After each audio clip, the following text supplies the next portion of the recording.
Hello, everybody. How's it going? We got YouTube, we got Twitter. We're looking good. We're looking good.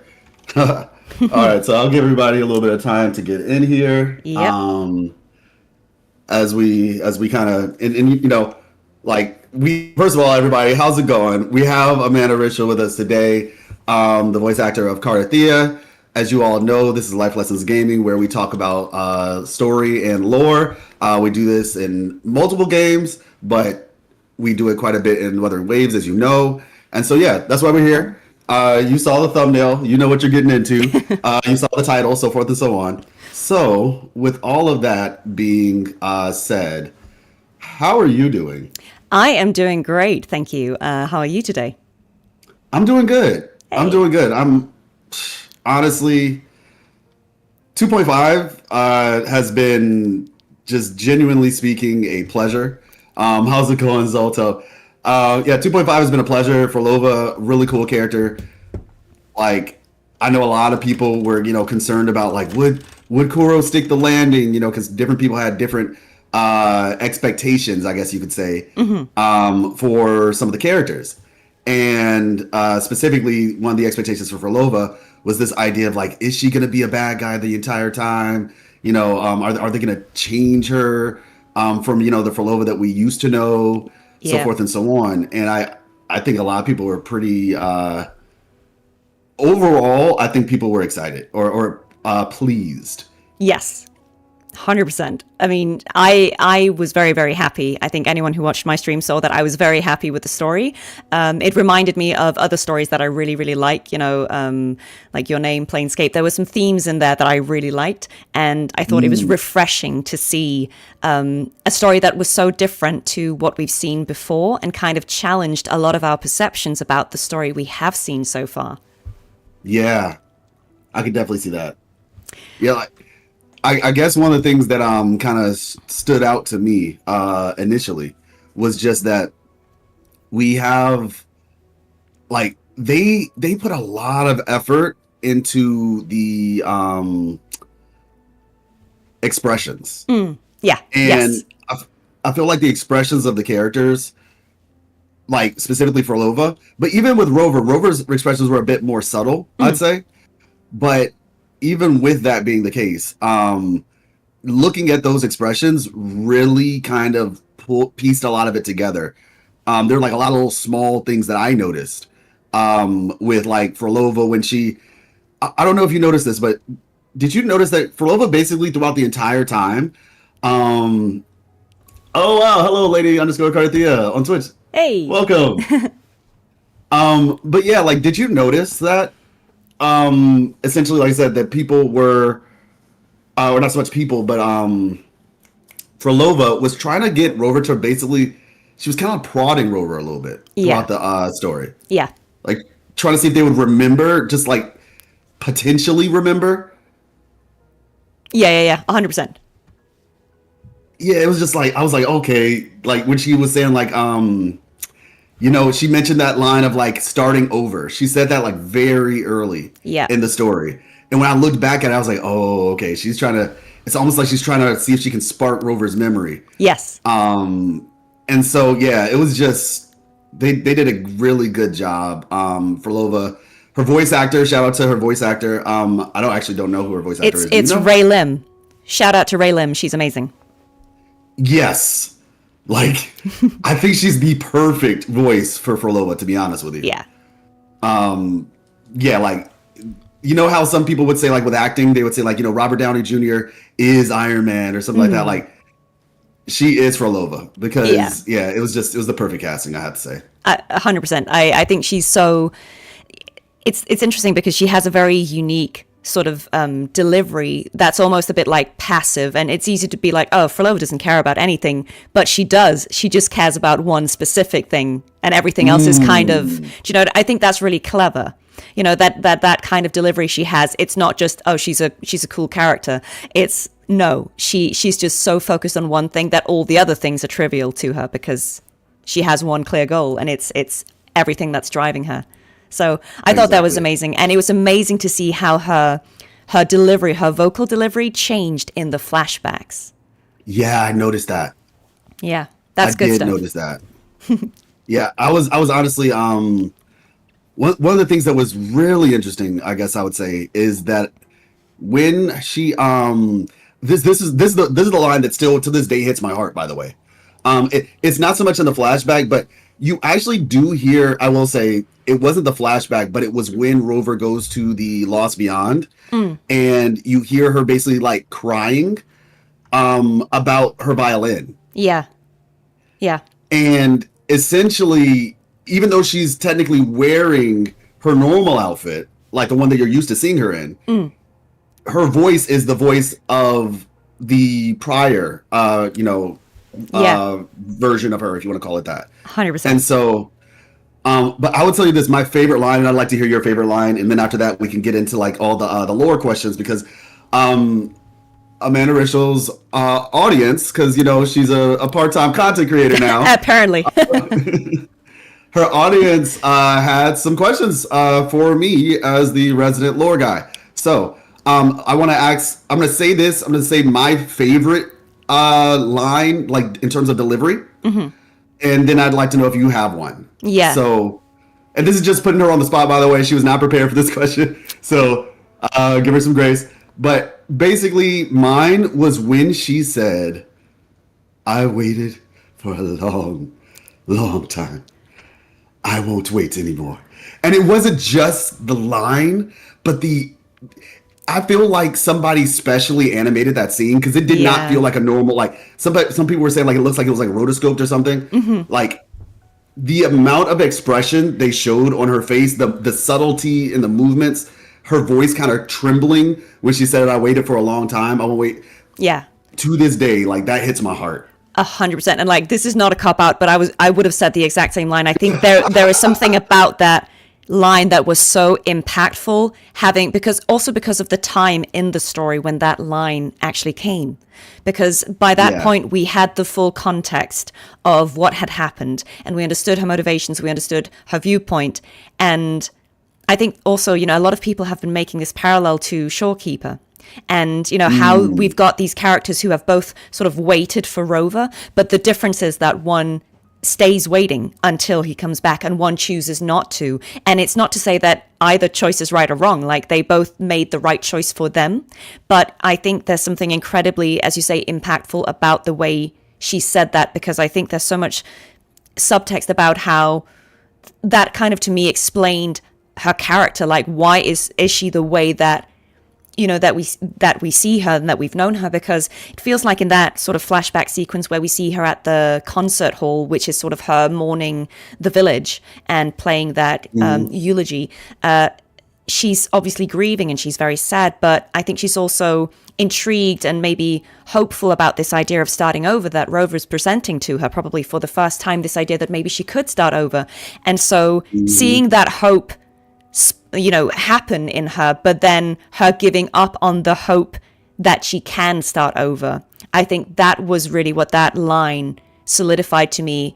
It's that, no, she's definitely set on her path. She doesn't believe in that anymore. This is the consequence of a character who has been inspired, but then felt like the promise was not delivered. Whether or not you agreed that a promise was made, I just thought that was spicy one, yeah. yeah. I just thought that was really, really interesting. So yeah, 100%. That was the line. I think that really, if there was one line, that was the line, wasn't it?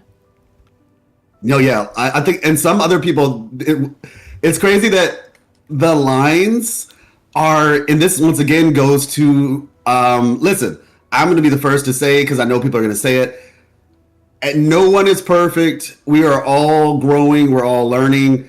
And I say that to say, like, I'm not saying that Wuthering Waves is the perfect game, because we oftentimes notice that we'll be like, oh man, they couldn't possibly do better than this. And then lo and behold, it's like, oh wow, how did they top what they just did? And so that in and of itself shows that, they are growing themselves as well. Yeah. And so the reason why I say that is because when you want to talk about like masterful storytelling, I don't think I've ever seen someone or a group of people be as hit by black screen with white text. Yeah. And that line, we were once dear to each other. I think that's actually a poem too. I was doing some research on that. Yeah, and people were just saying like, but now we're like strangers. Basically, it's like people were saying like it wasn't even voiced, and it was hitting people in the feels. Yeah. So yeah, I mean 2.5. Go for it. Yeah, I would just say that was like an excellent way of subverting this whole lame storytelling, like it's a cop out to just go to the black screen white text, and they did it in such an impactful way that felt very deliberate, but it was also very clever done, saying you can actually tell incredible storytelling with just one line of text on a black screen. So I thought that was really well 100%. played. Yeah, I mean, like silent stories exist, you know, like so it's very much, I would say, like there's definitely an art to it. 100%.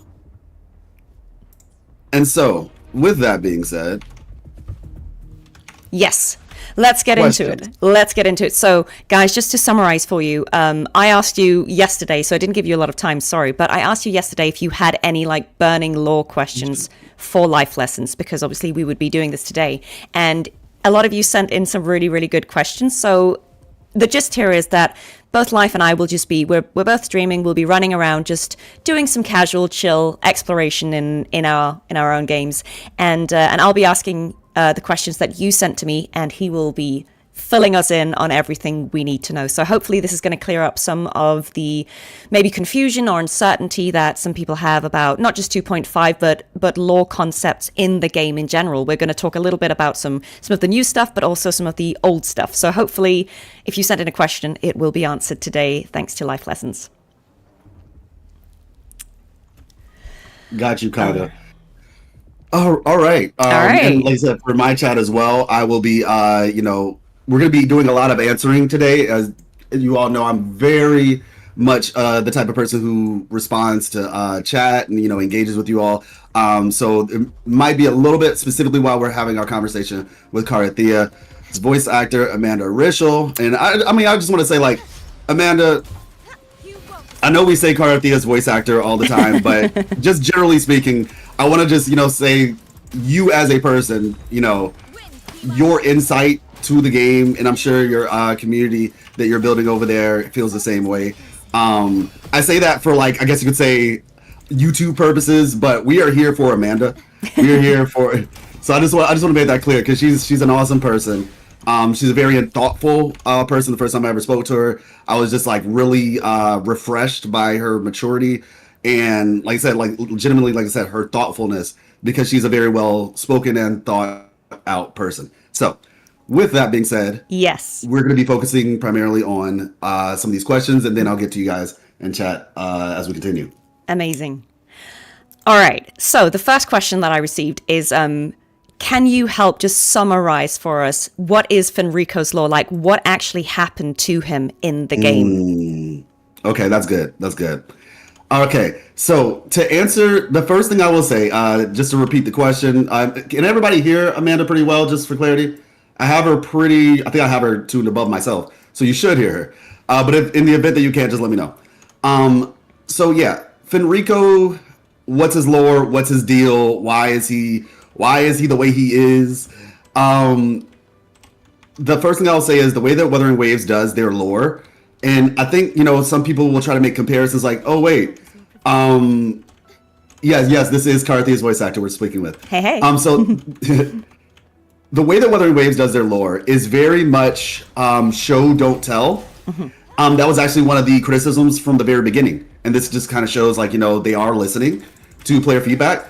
And so essentially, the way, as somebody who has, you know, done my fair share of you know, deep dives into the lore, Yeah. that's just kind of how they do it. And so there's gonna be certain things that are not put directly in the story the entire time, but they do still show it in the story, mind you. It's just that they really want you to play the game. And I know that sounds crazy, like play the game, what? Yeah, they want you to play the game. They want you to explore. They, you know, their artists did a great job. And basically, there are some letters that you can find throughout the world. They're called torn pages. You know, if you go to your what is it? Your backpack. If you go to your backpack, you go into the quest item section. There's like a lot of stuff, right? And so basically in these, there is a letter that basically explains that Fenrico, it really goes back to the pilgrim sale, right? And this is like, obviously Fenrico represents the order, so his lore is going to be order related. Yeah. And so there's a letter that explains that you remember the pilgrim sale, it's a really bad thing. Yeah. All that. So it turns out that originally the pilgrim sale was meant to be like a symbol of, a thing of devotion, right? It was not always like a, one-way trip for heretics based on the order's whims that day.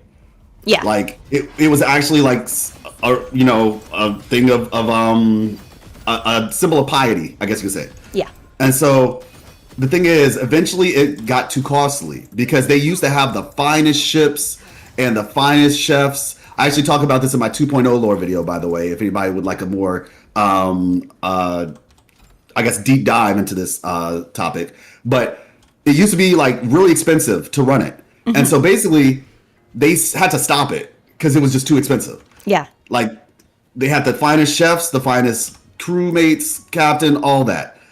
Then one day, Fenrico, there was a shroud, is what it was described as. A shroud covered his face. And basically that day, shortly after that time period, shortly after, the pilgrim sale started back. Okay. Yeah. And essentially from that point on, they stopped hiring like, fancy people. It was like bare bones, like barely enough food for anybody to survive. And essentially what we learned is that it seems that the Threnodian started taking control of Fenrico at that point back then.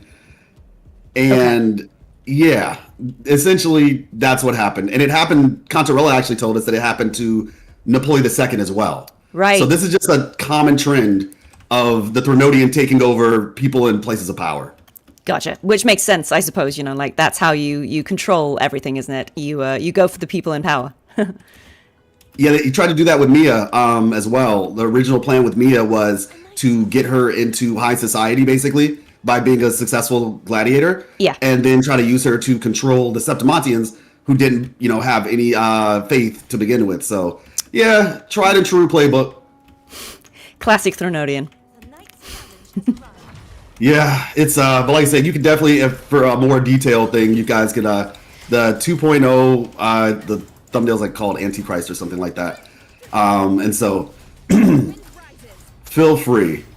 So tell us, that's kind of how it explains how he got how did the Threnodian get to him? But then at the end, when we fight Fenrico in 2.5, spoilers for 2.5 guys, he breaks free from that hold. What happens?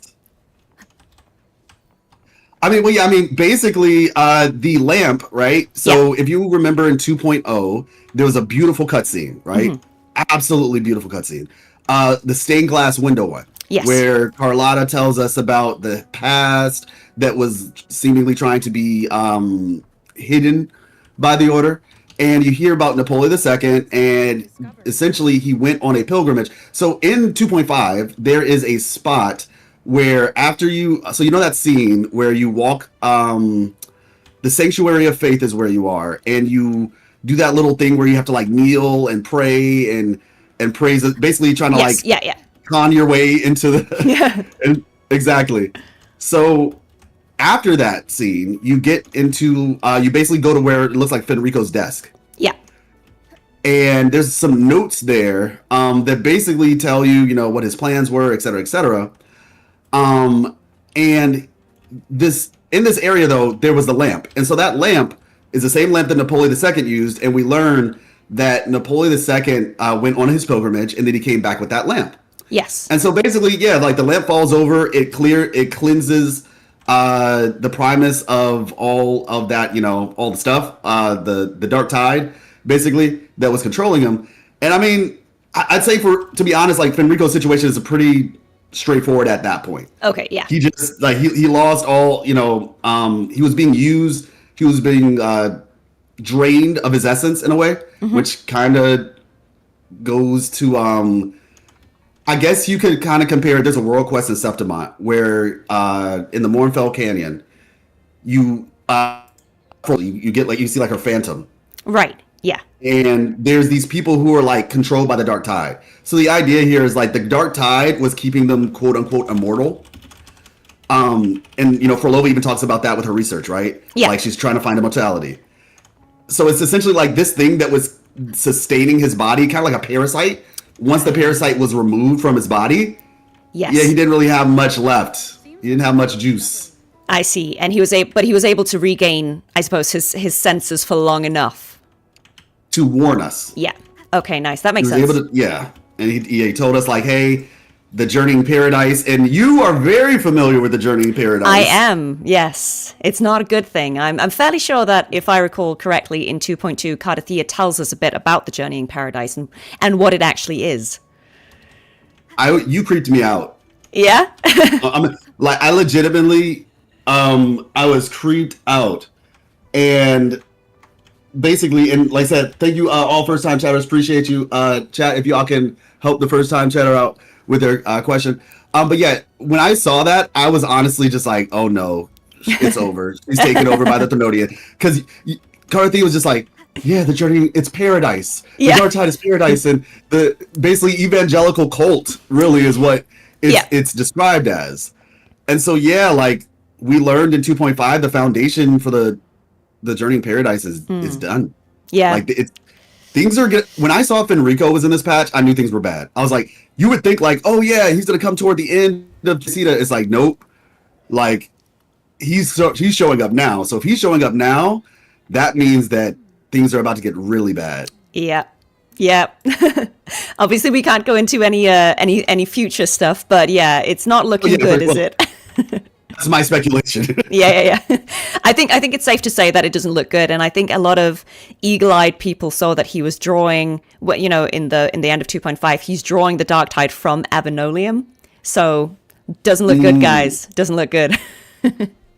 Yeah, it was interesting because, like, I'm gonna be honest with you, it looks kind of like the Avenolium, but it also doesn't at the same time. I don't know, but like some people were saying, is that? I don't know. We'll find out. Yeah, so it definitely has Oh, no, similar let's not do that. architecture for sure. But yeah, it's long story short, it's not good. Yeah. But yeah, so like that's what I would say for not Christopher, for Napoleon II. The second. For Fenrico, in a similar manner to Napoleon II, the Threnodian took him over, and I mean, I guess my biggest question here is how do people feel about Fenrico, now? Like, do people have grace for him? I think that's the question on my mind. Yeah. Like, do people have grace for him, considering this situation that he's unfortunately was in, or are people just like, nope, I don't, he bad to the core. I don't feel sorry for him at all. I'm just kind of curious how people feel about that. Yeah, that is a good question. I mean, I kind of feel like, for my money, I feel like he kind of, I don't think there was bad intent. I think he was, it's a tragic example of someone trying to avoid one thing and then, ironically doing it. But, I really, I feel like it's presented in a way where he genuinely had good intent. Yeah. He wasn't, like, he wasn't willingly the Threnodians' pawn. But yeah, exactly. And that's my opinion too. Like, I'm not sure. I'm sure he's probably done bad things. Like, or I want to say, I don't want to assume, because like I said, he's the one that we saw for real. I'm sure he's not the perfect person, like the most perfect person ever. Yeah. But at the very least, we can say that he wasn't trying to drive all of Renacida. He had good intentions, and he wasn't trying to drive all of Renacida into the Threnodians' trap, because it was very odd when you consider, like, he was trying, like, when you read the notes and you hear him, like, even Rover called it, I was like, this is kind of contradictory. Yeah. How are you trying to stop the Dark Tide with the Dark Tide, like, with the power of the Threnodian? It didn't make sense. Yeah. And so you can see the madness that people are being driven to. Oh my gosh, there's a Fool's Troop member here. Oh, hello. Oh, okay. Okay. That's weird. Okay. I'm in the Faculty Cotorium of the Deep, and Right. a Fool's Troop member is in here, so Oh. we'll look into that later. Yeah. Okay, so All right, but all right. yeah, that's the way on Fenrico, I'd say. Okay, I mean, I'm going to hit you straight with a new big question, All because right. this was hotly requested. Can you, for all of us, please summarize the Rover and Fhrolova timeline? Like, All right. what happened chronologically between them? That's good. That's good. That's really good. And I can do this relatively quickly. I have a video where I'll go into this in more detail. It's in the works now. So it's interesting that question. I was like, oh, okay, cool, because I was literally working on that. So what I will say is this. So start, which is, we're going to talk about this under the assumption that Rover is the one that Fhrolova spoke to. Yeah, we're going to have to preface it with this is the assumption. Yeah, because if not, none of this matters. Yeah. Like legitimately, which is in and of itself opens another can of worms. Thanks, Wuthering Waves writers. But basically, if that was Rover, the person, like, assuming Rover just one day randomly decided to go to this, theater house unprovoked. Maybe Tethys system helped. Who knows? But Rover meets Fhrolova. From what we know, Rover meets Fhrolova in the opera house. That's the start. Yeah. After the conversation in the opera house, some time passes, and then, oh gosh, I just want to make this clear. The whole seeing the devoted watcher, Grand Architect, devoted watcher, that is not chronological. Okay. Just so we're clear, that is not a chronological. It wasn't like Rover talked to her, and then a couple minutes later, the devout watcher, Grand Architect, showed up. That was not chronological. So yeah, Rover ends up talking to her. Then we learn in what is this place called? The Lost Beyond. There's like some notes on her desk. You can read those. And you even during the story, there's different words, but basically you learn that after she talks to Rover, she, has this, sense of life, purpose, what have you. Yep. And then she goes on a mission and she's like, okay, I'm going to try to start over, because beforehand she was just trying to express herself through music. Yeah. That's all she was doing. She was probably living hundreds of years and just trying to properly lament, pun intended. She was trying to properly lament. And how are you doing, everybody? Thank you so much for coming through. Yeah, hi, everyone. She was trying to properly lament the situation, right? And so we learned that after, she's like trying to like make a song to express the emotions and, kind of like a homage to those people who lost their lives. Yeah. So basically then when Rover gives her this new lease on life, this new path, that's when she basically says, okay, I started serving the order. Like maybe, divinity can help. Yeah. That was the idea. And she found no solace in that. Then she turned to science. She ended up finding no solace there. She then turned to the, basically like the waveform phenomenon. She was like, you know what? Maybe I go to like the source in a way. Yeah. Just trying all these different things. And if you remember, in her trailer, her Resonator showcase, there was this, kind of, it wasn't black screen, white text, but like there was some text and it said 936 times. Yes. And it was talking about the town Ouroboros, right? But I feel like that was probably because her town is Ostenia, I believe is what the guy on the pier says. So I think that was more so and if you know what Ouroboros is, it's a snake that eats its tail, the loop. So it was more so just for the purpose, it was like an analogy. She tried all those I failed. I tried, I failed. That's what I said in her notebook. That was those times. Right. The working with the order, the science, all that stuff, that was those failures. And so then from there, after she's failed a bunch of times, the Grand Overseer, I keep saying Overseer, the Grand Architect. Yeah. He's called Devoted Watcher for a reason. Right. Like he, in my humble opinion, I believe he was watching her this entire time. Okay. And the reason why is because how would he know this? Like the whole starting over line, it's put in quotation marks when he says it. Right. He's like, you want to start over. How would he know that otherwise? That's true. That's a good point. He's called a devoted watcher for a reason.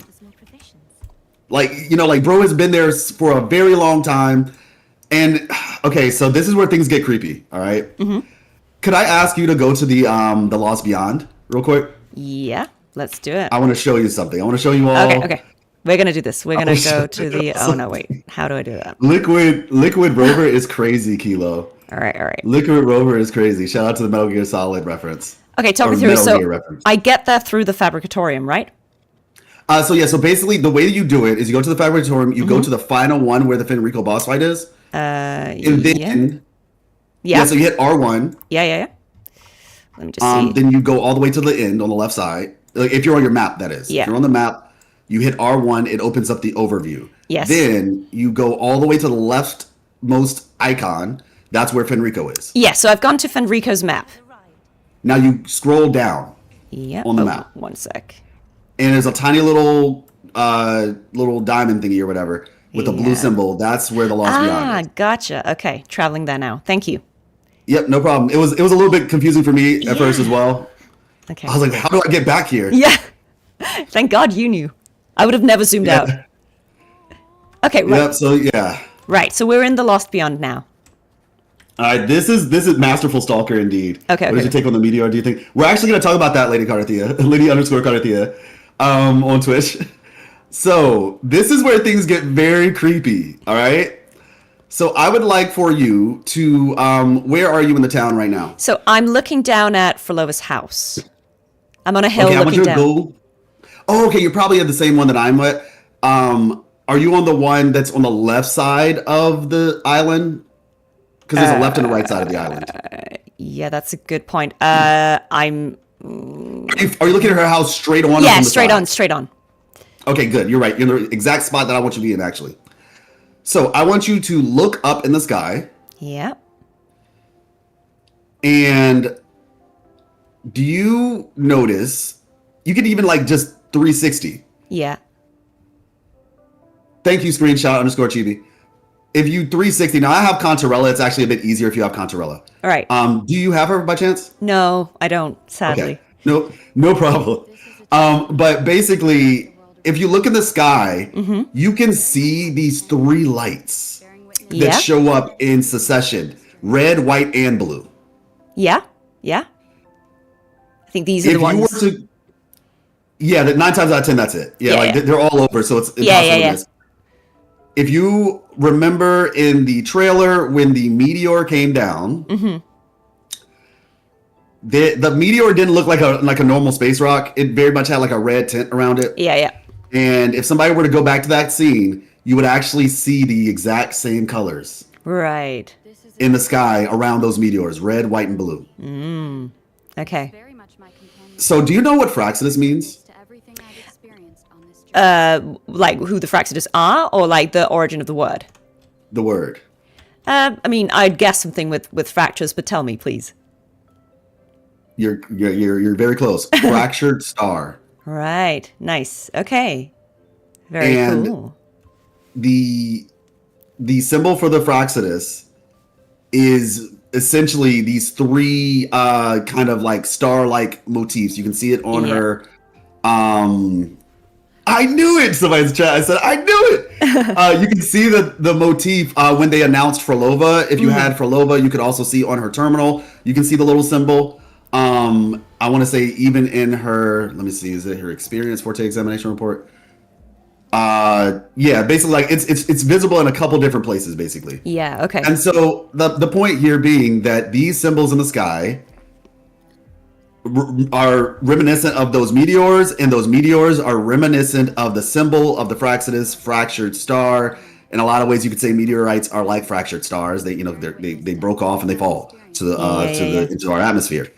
So I say all that to say, because I know the question is about Phrolova and Rover, but it's kind of hard to not talk about the Grand Architect. Yeah, I see. So all I'm saying is, how would the Grand Architect know? In the way they called him in the cutscene is devoted watcher. I believe that's intentional. How would that character know about the concept of starting over? How would that character know about, and this is, well, I'll just leave it at this part. How would that character know about Triss and all these other people? Yeah. If they hadn't been watching. I'll leave it. Yes, exactly. If they hadn't been a devoted watcher. Yeah. So we'll leave it at that. But so yeah, basically, after that happens, she goes on this new path. And the reason why I want you to come to the Fabricatorium, because if you go into her house, Frolova's house, and you read the note on the table. All right, let's see. And she's here, actually, in my game now. She's sat Same there. here. She's sitting down. Yeah. So if you go to the note, the table says, he never appeared again. I have already found a path of my own. This new path is the right one, which I shall complete the symphony of life and death. I no longer need friends. All I need is a sharpened sword. Okay, I have a feeling I know, because I did see some of the questions. I looked at like the your post that you did on Twitter. So I saw some of the questions. I have a feeling this one might come up. I'm not going to get into it too deep right now until the question's asked. But that line in the journal answers a lot of things. A lot of questions that people are probably curious about.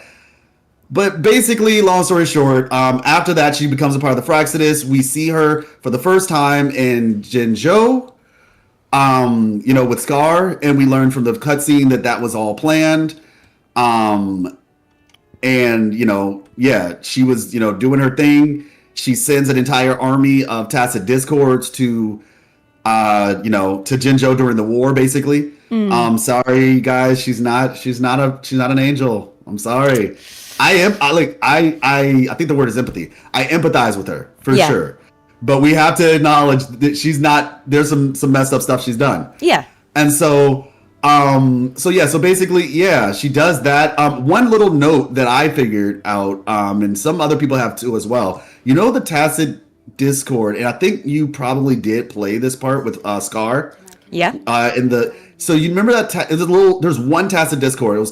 They're called a tic tac, and Yang Yang was talking about it, and it had the voice of a little girl. Yes. Well, when you put the pieces together with Phrolova and the Lost Beyond, and what she's trying to do, fusing human frequencies with tacit discords. No, I disagree. She's my queen. Based. So when you put all that together, that it looks like that TD. I don't think it was a coincidence. That's all I'm saying. I don't think it was a coincidence that was there at the same time that Scar was there. No. And it was just. It seems like the Fraxidus and the Grand Architect have been architecting for a while. Which is why I don't blame Rover for not trusting Frohlova.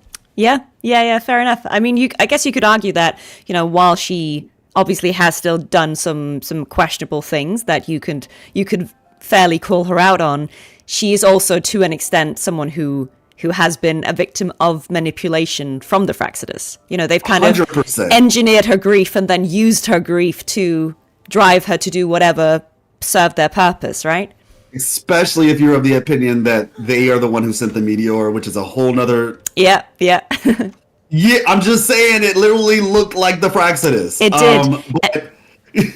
Especially because there's a new type of Fraxidus enemy in 2.5, which they have that kind of star look. It's like a Fraxidus TD merge. Yes, and we actually see that one. I know you. I know a lot of people did skip to 2.0, which is understandable. Especially in the event, I definitely would say if you haven't played, this is to anybody who skipped to 2.0. If you haven't played 1.1, 1.3, they're amazing stories. Definitely check it out. But we actually saw at the end of, and so that's the thing too. We see after the Jinzhou situation, we then see Frohlova in Mount Firmament. Yes. At the very end of 1.1 Mount Firmament, she basically gets that information about the second resonator awakening. She sees Jinshi and she's like, oh, okay, this is something I'll keep in mind. And so we actually see a figure in a red cloak. I mentioned it, I can't remember which video I mentioned it in, but I mentioned it in one of my videos as well, that particular figure, and I'm actually looking at them now. They have like the star motif on their head, their face basically. And so so we see her there. After that, we see her go to Renacida. Now, one of the things that we learn, for those who did not do Chacona's quest, because I know some people didn't, it's basically a main story quest for what it's worth. It's really high quality, and it actually, I think some of the people who skipped Chacona's event quest, that might be one of the reasons why they don't understand Fenrico, like some of the bits about Fenrico, because Fenrico shows up at the end of that.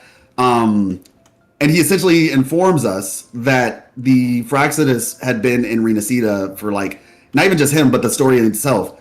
They've been in Renacida for like, at the very least, the past 20 plus years. I mean, we technically get that in Septimont as well, but they've been like scheming in Raguna. Yeah. Because like Fenrico basically says, yeah, like I had some people telling me that somebody was going around talking to people saying that they were just a traveling artist seeking inspiration, which is extremely Christopher coded, I guess you would say. Yeah, a little bit. Yeah. So then, you know, obviously Septimont, so forth, so on. Well, you know, we fight Phrolova. That happens, and a lot of this it's all very connected. Yeah. I like that personally about the story. It's all very connected, the way that they do things, and yeah, like we see Phrolova, we scrap. You know, we go to Septimont, the dream happens, and then, you know, 2.5 ends up being what it is. So yeah, that seems to be where that is. I feel like the reason that question is being asked is probably for another reason, but I'll wait to see if that question gets answered. Okay. I mean, gets asked. Yeah. But I have a feeling that there's a deeper question behind that. Okay. I hear you. Okay, so now that we've kind of been summarizing the Rover Phrolova timeline, what happens to Phrolova? Like, how does she become half human, half tacit discord? So when that impact happens, whether or not, you know, it's a normal meteor or something else, what is it that happens to her that makes her become half tacit discord? Do you have any theories on that? Yeah, I mean, so this was actually a really quick answer. It really is it's very straightforward. Her resonance awakening is what did it. Right. Okay. When the meteor shot hit, in that moment is when she became, because the thing is that was the only way for her to I don't want to say the only way, but that's essentially the means by which she was able to continue living. Right. Like we see the blue, you know, stuff on her body, and so those echoes have Lycoris on them. Interesting. Yeah. I gotta look back at that. But yeah, so basically, yeah, it was just the meteor hit. She awoke her resonance ability as a mutant resonator, and so maybe what I can at least tell you guys is this. Mutant resonators are resonators who have, because not anybody can be a resonator, just so we're clear. It's not something that any Joe Schmo can do, which is the reason they're trying to create artificial resonators. Because it's not something that can naturally, because the thing is, if it could naturally happen, they would just take a bunch of humans and do experiments on them. Yeah, of course. I mean, technically they are, but it would be different. The nature by which they would do it would be different. Yeah. It wouldn't so much be artificial. It would just be, you know, forced awakening. Yeah. But yeah, mutant basically means if you weren't like born with your ability, that's kind of what that means. Right. Okay. So yeah. Gotcha. Okay. That's a good and easy question to answer, I guess. So we've talked about this a little bit, but in your opinion, is the game implying that Rover was the person who made the promise, or do you think that it's implying that maybe it wasn't and it was the Grand Architect pretending to be Rover? Like, do we think that the reason Rover is confused is because they wiped their memory and so they don't remember doing it, or do we think they never did it? Honestly, that's a 50-50. Okay. Yeah, we don't have enough information, do we? Because it's, you know, Frolova's an unreliable narrator when she's telling Rover about these events, right? Because she also has an agenda. Yeah, and like I said, the thing about it is, all I can say is what I said earlier. It is very strange. Like, we know at the very least the devoted watcher, i.e. Grand Architect, is... Thank you, BitX. The devoted watcher, i.e. Grand Architect, had to be there. Yeah. Like, we know that much.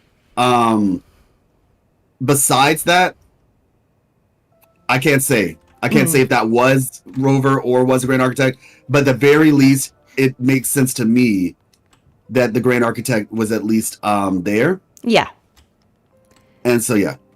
I think just from a storytelling perspective. So like, guys, just to make it clear again, I don't actually know anything. So like, I can't spoil anything because I'm also just guessing. But I think it makes for a more compelling story if Rover was the person to make the promise, because otherwise it's kind of, I think it cheapens the complexity of the story a little bit if it was just, a big old misunderstanding. Like if that promise was never made, then there's less to debate. Then it's just a big sad misunderstanding, and they're both right and they're both being tricked, and that, I think, cheapens the emotional impact of it. I think it is a more complex discussion and a sadder story if the Rover in a previous incarnation did make the promise with great intention, and then for reasons we don't fully understand yet but will probably be explained, they had to wipe their memory, or that was the best choice for them, and in doing so, unfortunately, they did forget about that promise.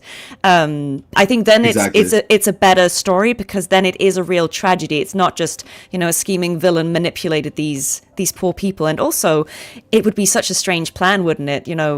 If Rover had never gone there in the first place and had never interacted with Phrolova, then why would the Grand Architect choose to engineer, make her believe that? They could have chosen anyone, right? Fair. So I don't know, but I think that's 100, and that logic applies to a couple different things. I want to clarify something real quick though. You're 100% right, Ali. Mutant resonator means you awoke. You didn't naturally awaken. You awoke via some tragedy, basically. Whereas normal resonators, not so much that they were born that way, even though there are some who are born with their abilities, but it basically just means they naturally got them over time. Gotcha. So it's like natural versus there was a catalyst event. Yeah, it's like it was born out of a traumatic event. Kind of like with Danjin, isn't it? Like, that something happened that kind of... Yep, exactly. Yeah. I just want to clarify that. That's Thank a good you, point. Ally, for that. Good point. All right, so... Go for it. Do you think there are, in the lore that we've seen, do you think that we have any, real tangible hints to why Rover chose to start over? So, the best that we really have was what we got in 1.3, being when Shorekeeper was basically explaining, helping us kind of figure some things out. We're trying to solve the lament. Yeah. Now, okay, here, I'm going to get, we're going to go to crazy theories territory, all right? Okay. Crazy theory territory. Hit us. What if, so you remember how we were saying, the devoted watcher, right? Mm-hmm. They seem to have, this, view of the world where they're kind of seeing everything. They're there. They, for what it's worth, are just very knowledgeable and aware, I guess is what I'll say. #aware. Yeah. What if, and somebody in my chat said this yesterday, what if it's the case that the Grand Architect's ability is to be able to peer into people's memories? Right. Yeah. Okay. And that's why, now, I do think, that's possibly why they knew about the line about, starting over and all that. Mm-hmm. And then also knowing, why does the Grand Architect know what Triss looks like? Yeah. Yeah, that's a good point. That makes no sense. Yeah. How they would know that. Yeah. And so, to get, a perfect... So, now, mind you, I think it still could be argued that the Grand Architect was there because the devoted watcher thing still counts. I think that still makes sense. Yeah. But just even beyond devoted watcher, even if you were there, it doesn't necessarily explain why they know what. So apparently I have to check with other translations, but in English, Frolova's voice lines call the Grand Architect a he. So right. I'm just gonna say he. Yeah. It could be different in other translations. It could be neutral, but we'll find out in time. And so basically, what if that's the case that they can peer into people's memories? And because they can peer into people's memories, that's the reason why Rover keeps resetting their memories. So the Grand Architect can't use that against them. That's compelling. I like that.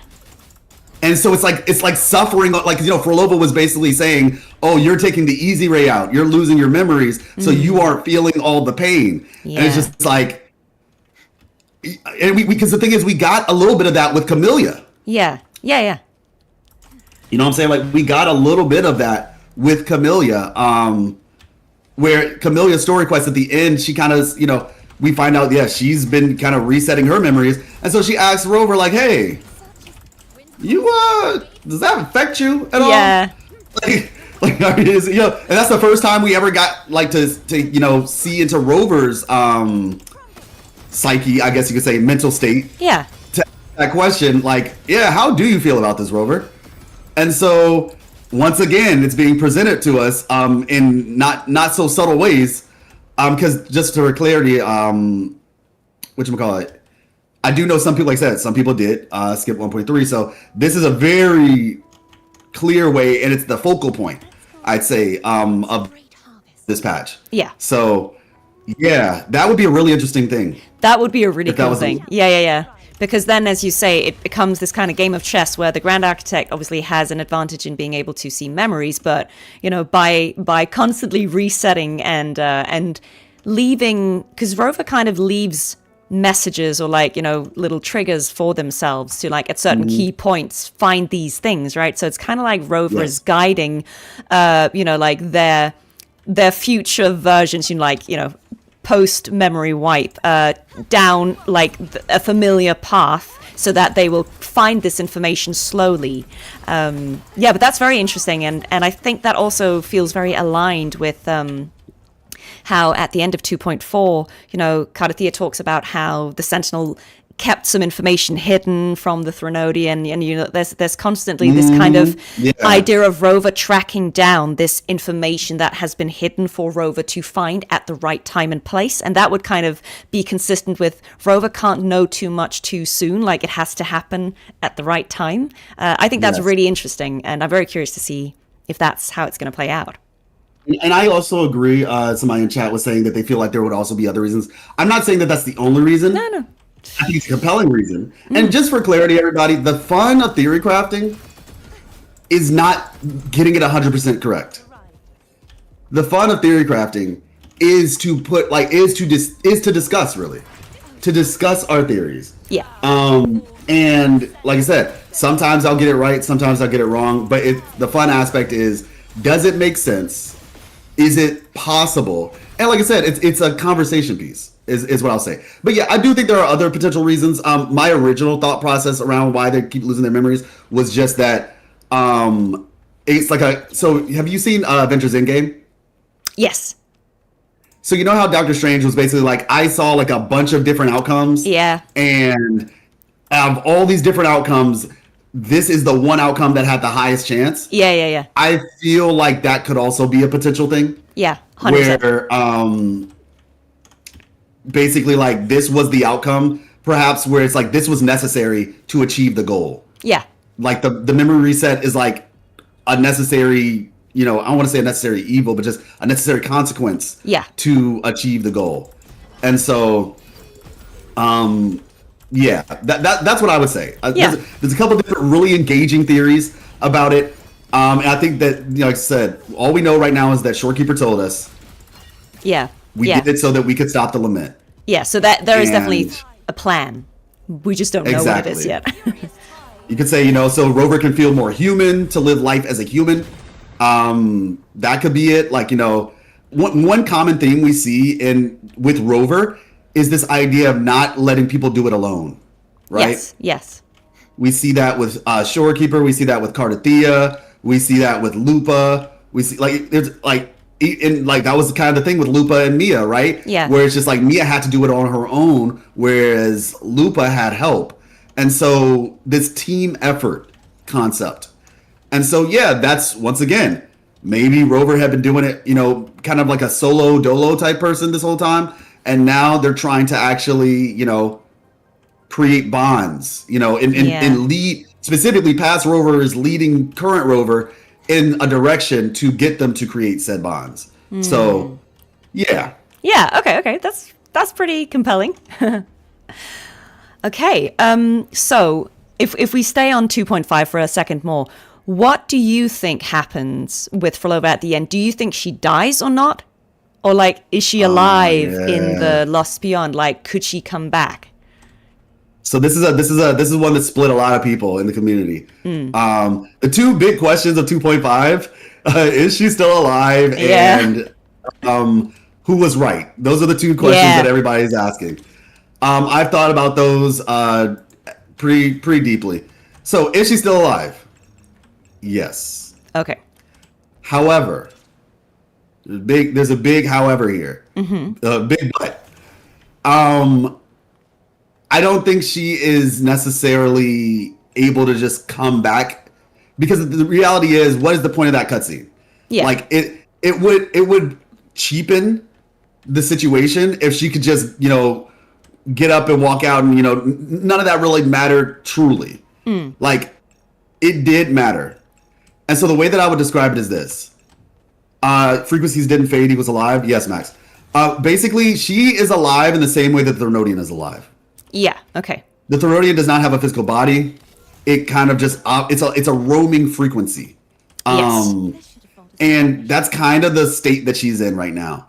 Her body is at the bottom of the ocean currently. Now, and that was the thing that people were confused about. They're like, oh, wait, no, she's at the bottom of that energy fluid or whatever. No, she's at the bottom of the ocean. The energy fluid, if you were to go to the Fabricatorium of the Deep, there's the energy hub, right? Yeah. That's a place. But that's not where she fell. She didn't fall in, like, because if you go to the energy hub, you can see the water looks all murky and looks like oil spill and stuff like that. That's what she was stopping Rover from engaging with. Where she fell with the whole Fenrico area in that spot, that's just the ocean.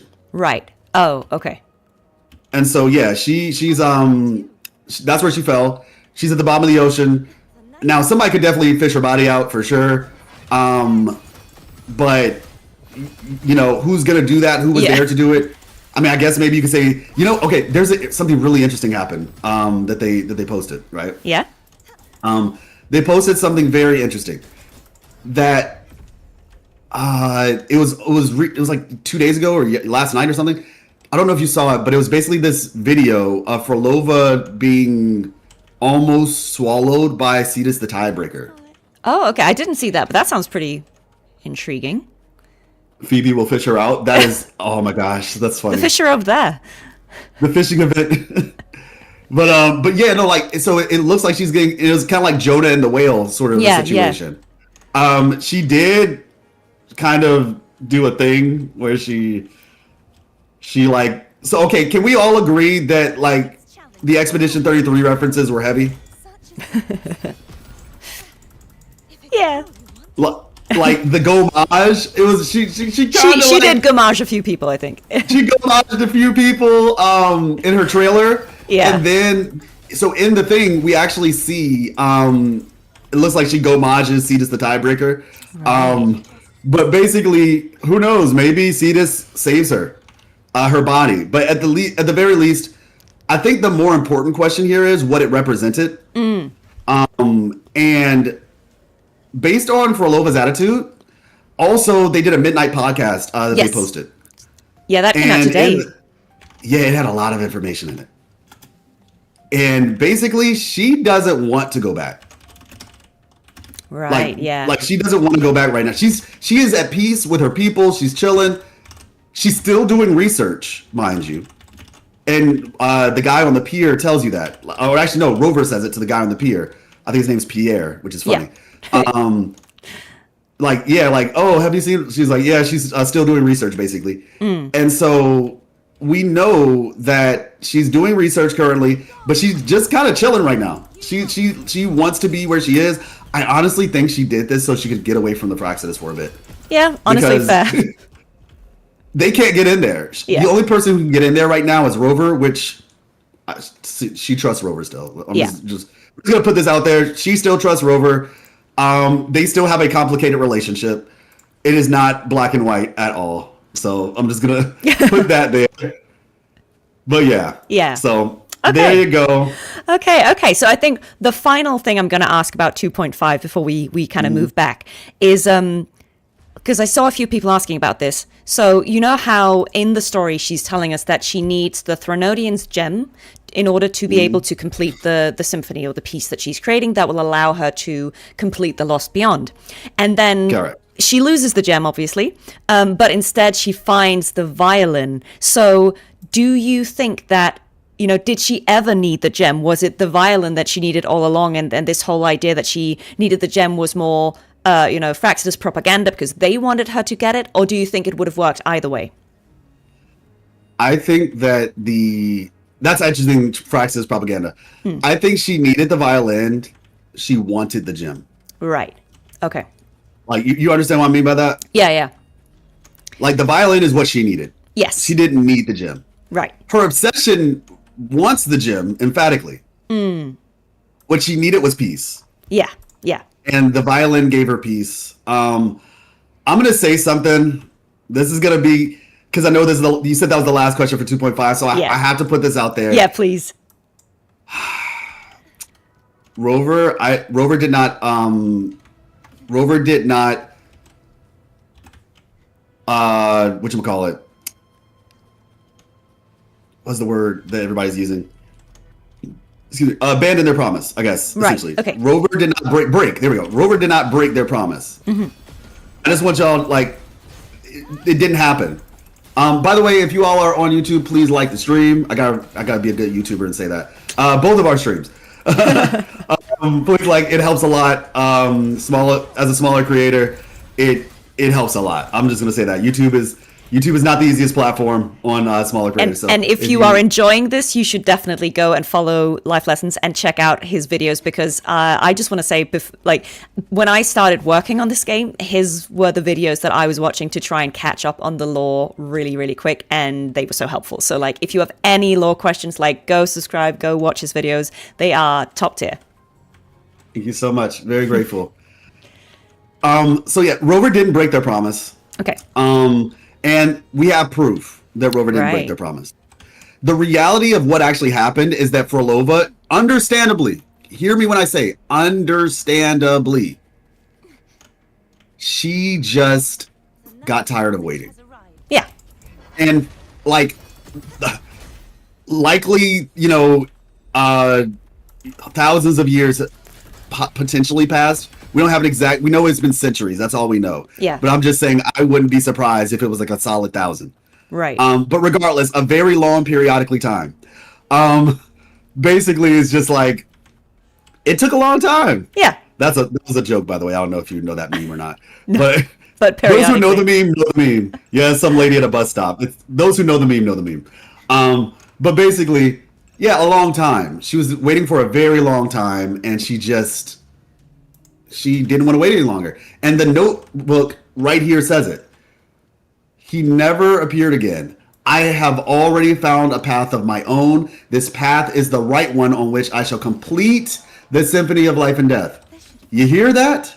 What did Rover promise? Rover said that when you complete your final piece, I'll be there. Then they'd be there, and they actually were. That's one thing I thought about. It's in a weird way, it kind of did come true. The promise was kind of fulfilled because you could argue Rover was there when she fell and found the violin and, and if nothing else, Rover was able to enter the Lost Beyond, the completed Lost Beyond. So in a weird way, by doing so, Rover does keep the promise. Yeah, so let me say that too, though, just for clarity. Yeah. Technically, the promise hasn't been fulfilled yet. Okay. But that's because she hasn't finished the piece yet. Oh, okay. Yes. But because Rover's now here, right? Because I've seen a lot of people say some things we just don't know enough about past Rover to make a lot of statements, and it's true. Because the thing about it is the final piece, if you go back to the way she discusses it, she says she wants to have everybody's voices be a part of it. Ah, okay, yes. So this is why at the very end, she says, I'm sorry. To all those phantoms. She says, I'm sorry. Because basically she's saying, I'm bringing the Lost Beyond into reality. I'm completing the Lost Beyond, but I haven't completed you all yet. Right. Okay, I see. But you know what's really interesting? Yeah. In a lot of ways, one of the ways that Rover could essentially... It's really weird. I was talking to somebody. Rover could potentially help her finish her research. Okay. Because the idea here being ironically, one of the ways that we could see Phrolova come back to the real world is via, whether intentionally or not, Rover actually helping her finish her research. Yes. So that was just like, because theoretically, if she's like in this state that she's in right now, yeah, it's a possibility. It's not like that's not 100%, but it is a possibility. So, but the point being that Rover didn't say I will be there at all your events. No. Rover said when you finish, I will be there. Yeah. That was the promise. That promise wasn't broken because she never did. She just ran out of patience, and this is why she called Rover. She's like, "What madness? What madness could have drove you to continue on this path that you're on?" She's like, she basically said, "You're better than me." Right. She's like, "You're better than me because you have committed far more into your madness than I have." Right. Now, one of the things I will say, because I know some people are going to say, "No, Rover was wrong too," though. I would say one of the big places where Rover was wrong, and this is a cause for debate, which is great. Like, I think just in general with the story, 2.4 started it with the split in the story. They have done such a good job of like provoking conversation. Yes, 100%. 100%. And I've never seen this much conversation like I said, I've been doing lore since CBT 1 of the game. I've been around for a while, and about to say it's almost 2 years now. And yeah, it's just like, I have never seen this much excitement about the story. Yeah, and exactly. So with that being said, if you take into like I said, you take into account, like I said, the promises and everything, but where Rover did go wrong is this, in my opinion. When Rover said you never understood the value of human life, I don't think that's fair. Yeah. Okay. I think that she definitely stopped understanding the value at a certain point, in particular when she joined the Fraxidus. I think that's when she said, "You know what? I'm going to sacrifice everybody else for my people." But I don't think she never understood it. The entire time when she was trying and failing, I think that was, like I said, I would say that was her. She understood it at that point. Yeah. But eventually she ended up saying, "All right, you know what?" And that's when she, just forsook it, I guess you could say. Yeah. So I don't think she never understood it. And that line definitely perturbed her a little bit. Of course. But yeah, that's what I would say in particular, just to give her some credit in that. Yeah. All right. That's like I think a fairly nuanced take on it. That's kind of fair to both parties. And I think that's a good point that I haven't seen a lot of people making about the conditions of the promise actually not having been made at that point. Yeah. It's like the legal mindset sort of thing about, for those of y'all who don't know, law school is, I don't know if I'm going to go, but I'm taking the LSAT, and it's something that might happen in the future. We'll see. But at the very least, I think that way is the point that I'm getting at. I have a very kind of like mock trial-esque, moot court-esque way of thinking about things. It's just like, well, let's clarify what was actually promised. So forth and so on. And All right. But this is really interesting. I think this is a perspective I haven't seen before. So that was really intriguing. I'm gonna keep thinking on that. Why don't we talk about some questions that are not like 2.5 specific, but are sort of the broader Wuthering Waves lore, because there were a few questions about that. So, I mean, let's wind it right back to the beginning of the game, because I want to know. I want to know the first character we see, like this goddess who is awakening Rover. What's up with that? Who is this? Tell us everything. Oh my gosh, you want to know everything? Well, okay. Well, tell us the reasonable amount of information. Got you. No, yeah, for sure. Because actually, it's interestingly enough, one of the things that I wanted to do with the community is I wanted to do a video where I basically kind of like connect the puzzle pieces for people, because a lot of people, I've seen certain things where they're like, oh, like they're just kind of winging it, and the story isn't like following like a clear path, like clear logic and progression. Yeah. And actually, no, it's been pretty consistent throughout. You can say what you might want to say about maybe some of the jargony stuff toward the beginning, sure, and I think they've definitely improved on that. But generally speaking, they knew what they were doing. The story got rewritten close to the beginning of the game, Right. like basically after the first closed beta test. Okay. They got a lot of feedback, and so they fixed it. And it was like about 6 to 9 months or something like that. Right. So if they rewrote it, then clearly that means that they wrote something with a start and an end. It was 90% of the story, I think, is what they were saying that they rewrote. Wow. But anyway, Okay. I'm going to be making a video soon where I'm going to be essentially connecting things for everybody. Okay, So great. definitely look out for that one. But this is what I will tell you. The lady at the beginning. Gosh. So we see her with the Quarter Savante. Yes. I don't think that's even skippable right now. I think you had to get to that part. Yeah. I With think so. Alto and Encore. And you saw her again there. You saw her again there, and so the question is, just so I'm clear on what the question is, you're basically just asking like, what's her deal? Yeah, it's Who more. is she? Do we have like how much do we know about who she is in the lore so far? What do we have actually know? Speculation. We are Right. in speculation territory, but it is a decent speculation. So I'm going to present what most, I guess you could say, like lore heads have figured out. So Wuthering Waves does these things where they reveal like key information, I guess you could say, Okay. about like a patch before the patch happens. Yeah. They did it with, what is it called? Black Shores. They did it also with Septimont. It's Right. called Special Record. That's what it's called. Yes. And so the Black Shores Special Record had so much information in it, like legitimately a treasure trove of information. Right.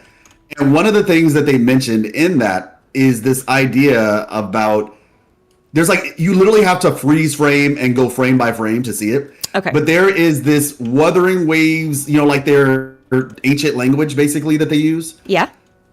There's something like that. And if you translate it, and we have translated it, Yeah. and like I said, that'll be in the video as well.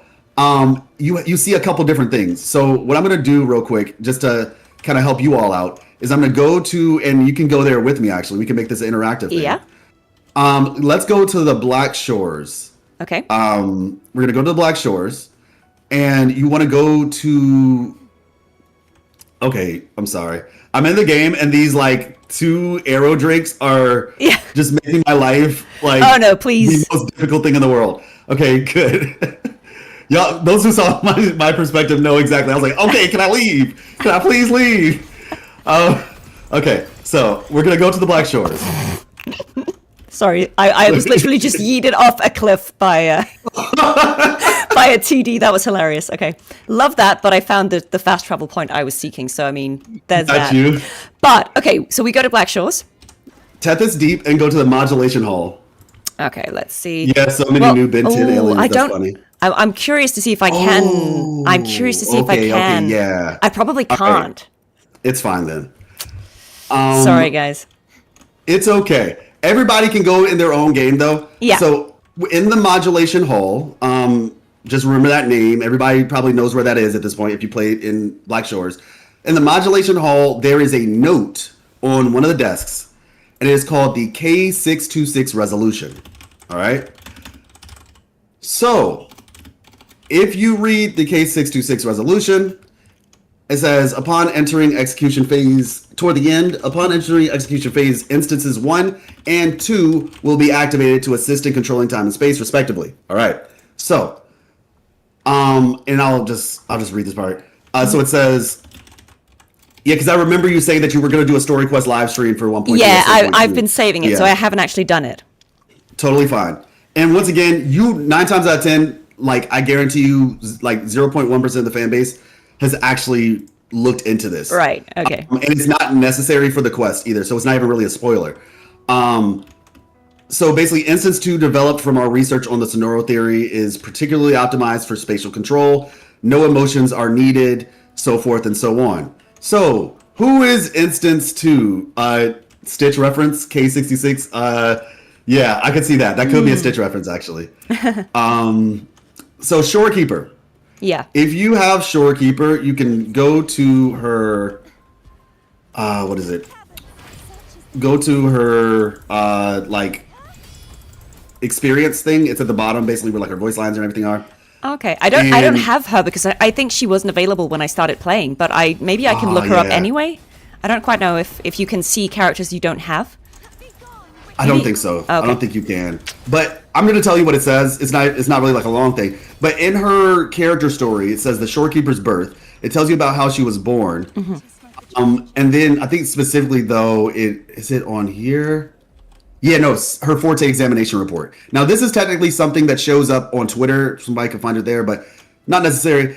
One of the first lines of her examination report says the second instance, also known as shorekeeper. Right. Oh, so she is the second. Okay. Meaning there's a first instance. Yeah. Now there is some debate as to who the first instance is. I'm going to get into that in the lore video. Okay. But So we'll wait for the point that. I'm getting at, the point I'm getting at is in the Black Shore special record, it mentions this on the same translation, right? On the same translation, it mentions first instance, second instance, and then it says some other things as well. So do you know what the Tethys system is? Vaguely. So because I haven't actually finished the Black Shores, I'm aware. Yes. So the Tethys system is like, how do you explain it? It's like a database. Like it's a system. Like it holds a lot of Supercomputer, information. AI. Yeah. Yeah. It's basically their attempt. It's the attempt to understand the lament. Yeah. That's what the purpose of it is. And this, like I said, it gets really deep, and so that's why I'm trying to like, for the sake of brevity, just saying, because like it does, and like I said, I'm going to get into all that in the videos, but for the sake of brevity, we know she shows up in the Court of Savante, and the Court of Savante. So if you've seen, even if you just look on the YouTube trailers and you've seen the Black Shores, you would know that this place looks similar to an underground, let's say, galaxy. All right. Okay. Yeah. Similar to an underground galaxy. And so, if we were to go, and now you might. So this one is a little bit difficult. Depends on if you've actually unlocked this thing. It's in Huanglong, but there's a spot in Huanglong behind the Court of Savante ruins, Right. where you are with Alto and Encore. There's a teleporter right behind it. Okay. So you can see if you have that teleporter open. Yeah. And basically, if you look at the map, there's like these two square buildings. Sorry. Which map is this? Let me find it. Huanglong. Yeah. Where in it? Court of Savante ruins. Basically, where you go with Encore and Alto in the Winding Heights of Fire. Yeah. Yes. Court of There's a Savante teleporter ruins. there, but Yeah. then there's another teleporter behind the building. So essentially, like you have the Court of Savante ruins, Yeah. right? And you see a teleporter that's right on the big building, right? Yeah. If you go up a little bit, there's another teleporter right below the words "Waving Battlefield." Yeah. I haven't unlocked that one. I'm still doing Okay, my well, I mean- my completion. So yeah, so if you want to go to the original teleporter and then Yeah. just walk around, that's yeah. fine. But yeah, so basically there's these two square buildings back there, and in those square buildings there is a paper. And so I'm going to go to the square buildings themselves, and I'll just kind of read what the paper says. Because once again, the paper is there, but you don't necessarily have to read the paper for the purpose of the quest. The way that, like I said, the way that Wuthering Waves does their lore is it's there for those who want it, but it's not like, it doesn't impose upon people. Gotcha. It's not like you have to do it to understand what's going on. Yeah. So in these square buildings, like I said, there is a paper, and the paper says this. It's called, let me see, is this it? Yeah. So research memo. There is only one place in the entire game. All right? Minecraft buildings, you mean? That's funny. There's only one place in the entire game where this group of people is mentioned. Okay. And it's this one sheet of paper. Right. The entire game. It's crazy. But this one sheet of paper opens up an entirely different perspective on the game. Okay. So, I'm going to read the paper. It says, it's not even a long paper. They say the new control subject comes from a distant and mysterious underground galaxy. Right. Underground galaxy. Okay.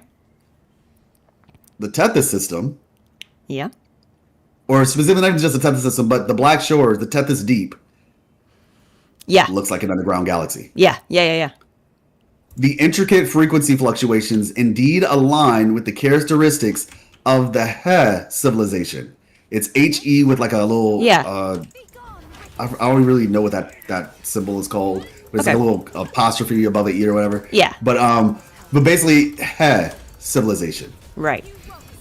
Decoding is nearly finalized and provided validation. All that other stuff is like not necessarily, not necessarily that important to what I'm talking about. But the last sentence says, "I hope that this time I can witness the bridge to another civilization."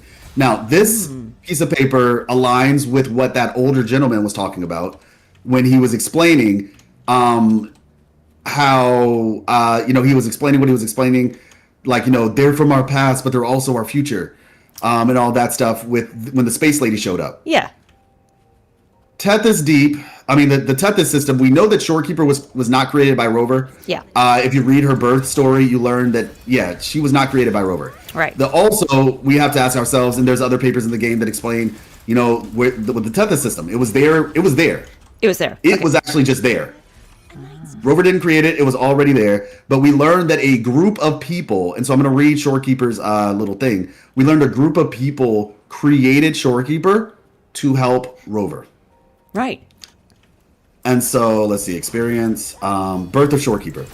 So, this will make a lot more sense when you play 1.3, yeah, but course. basically, it says, as the world edged towards its frozen end, and for anybody who's done 1.3, you'll know, as the world edged toward its frozen end, those destined to face the final moment placed their hopes in a certain individual. They blessed him, and mine says him, and I'm pretty sure other people's would say her, because it's talking about Rover. Yeah.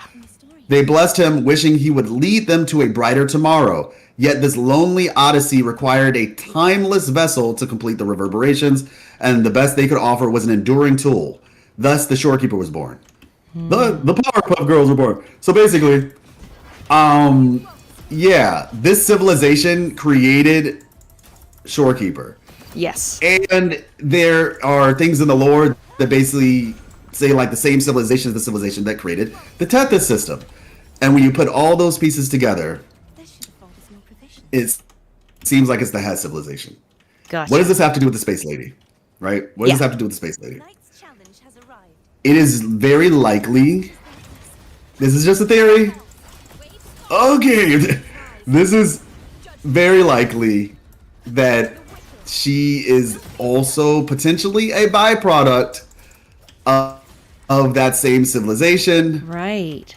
Potentially. Yeah. And like I said, I'm going to go over it in more detail in a video. Mm-hmm. But she might be instance 1. Right. That would be really intriguing. Okay. And so that's what I will say. I know it was a little bit of a roundabout way, but it's like these things are connected. Yeah. This is good lore. Yeah. So yeah. Okay. Now there's more to it. It'll be in a video. Hey, what's up, Tin? How you doing? But that's like the simple stuff. And like I said, in the video, I'm gonna make it very clear, easy, straight to follow, so forth and so on, as I usually do. But yeah. Okay. We'll all look forward to that one, I think. So yeah. Okay. Yeah, so there we go. There's a space lady. Okay, great. Okay, and since we're hitting you with the big questions, summarize for us. What are the Threnodians? Threnodians. Okay, so I had a crackpot theory for this. Okay. I'm going to tell you what they are, and I'm going to tell you the crackpot theory. Great. Threnodians are, so first of all, we actually learned it, we talked about this yesterday, actually. We learned it at the end of 2.4, where Leviathan basically says, I was created from the, I was born or wrought, I think is the word that Leviathan uses. I was wrought from the,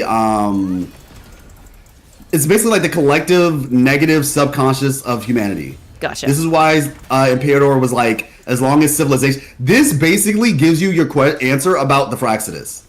Right. Right? Because the thing is, herein lies the problem that is being, this is the difference between Rover and them.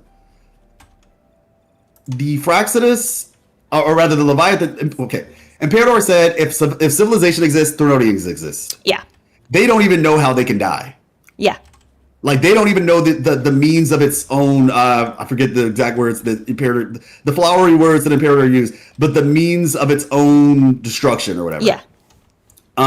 They do not even know, and so as a result, yeah, it's like this is why the Fraxidus are just like, you know what, the Lament's not going to go away.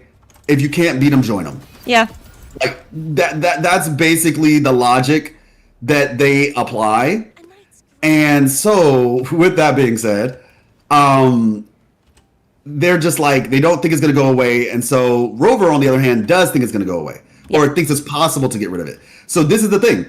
Can the lament be solved? Can it be fixed? And, Fhrolova mentions that to Rover, like, your goal is just as impossible as mine. Yeah. And so, it's just like, that's the idea. Now, the problem with the Fraxidus, right?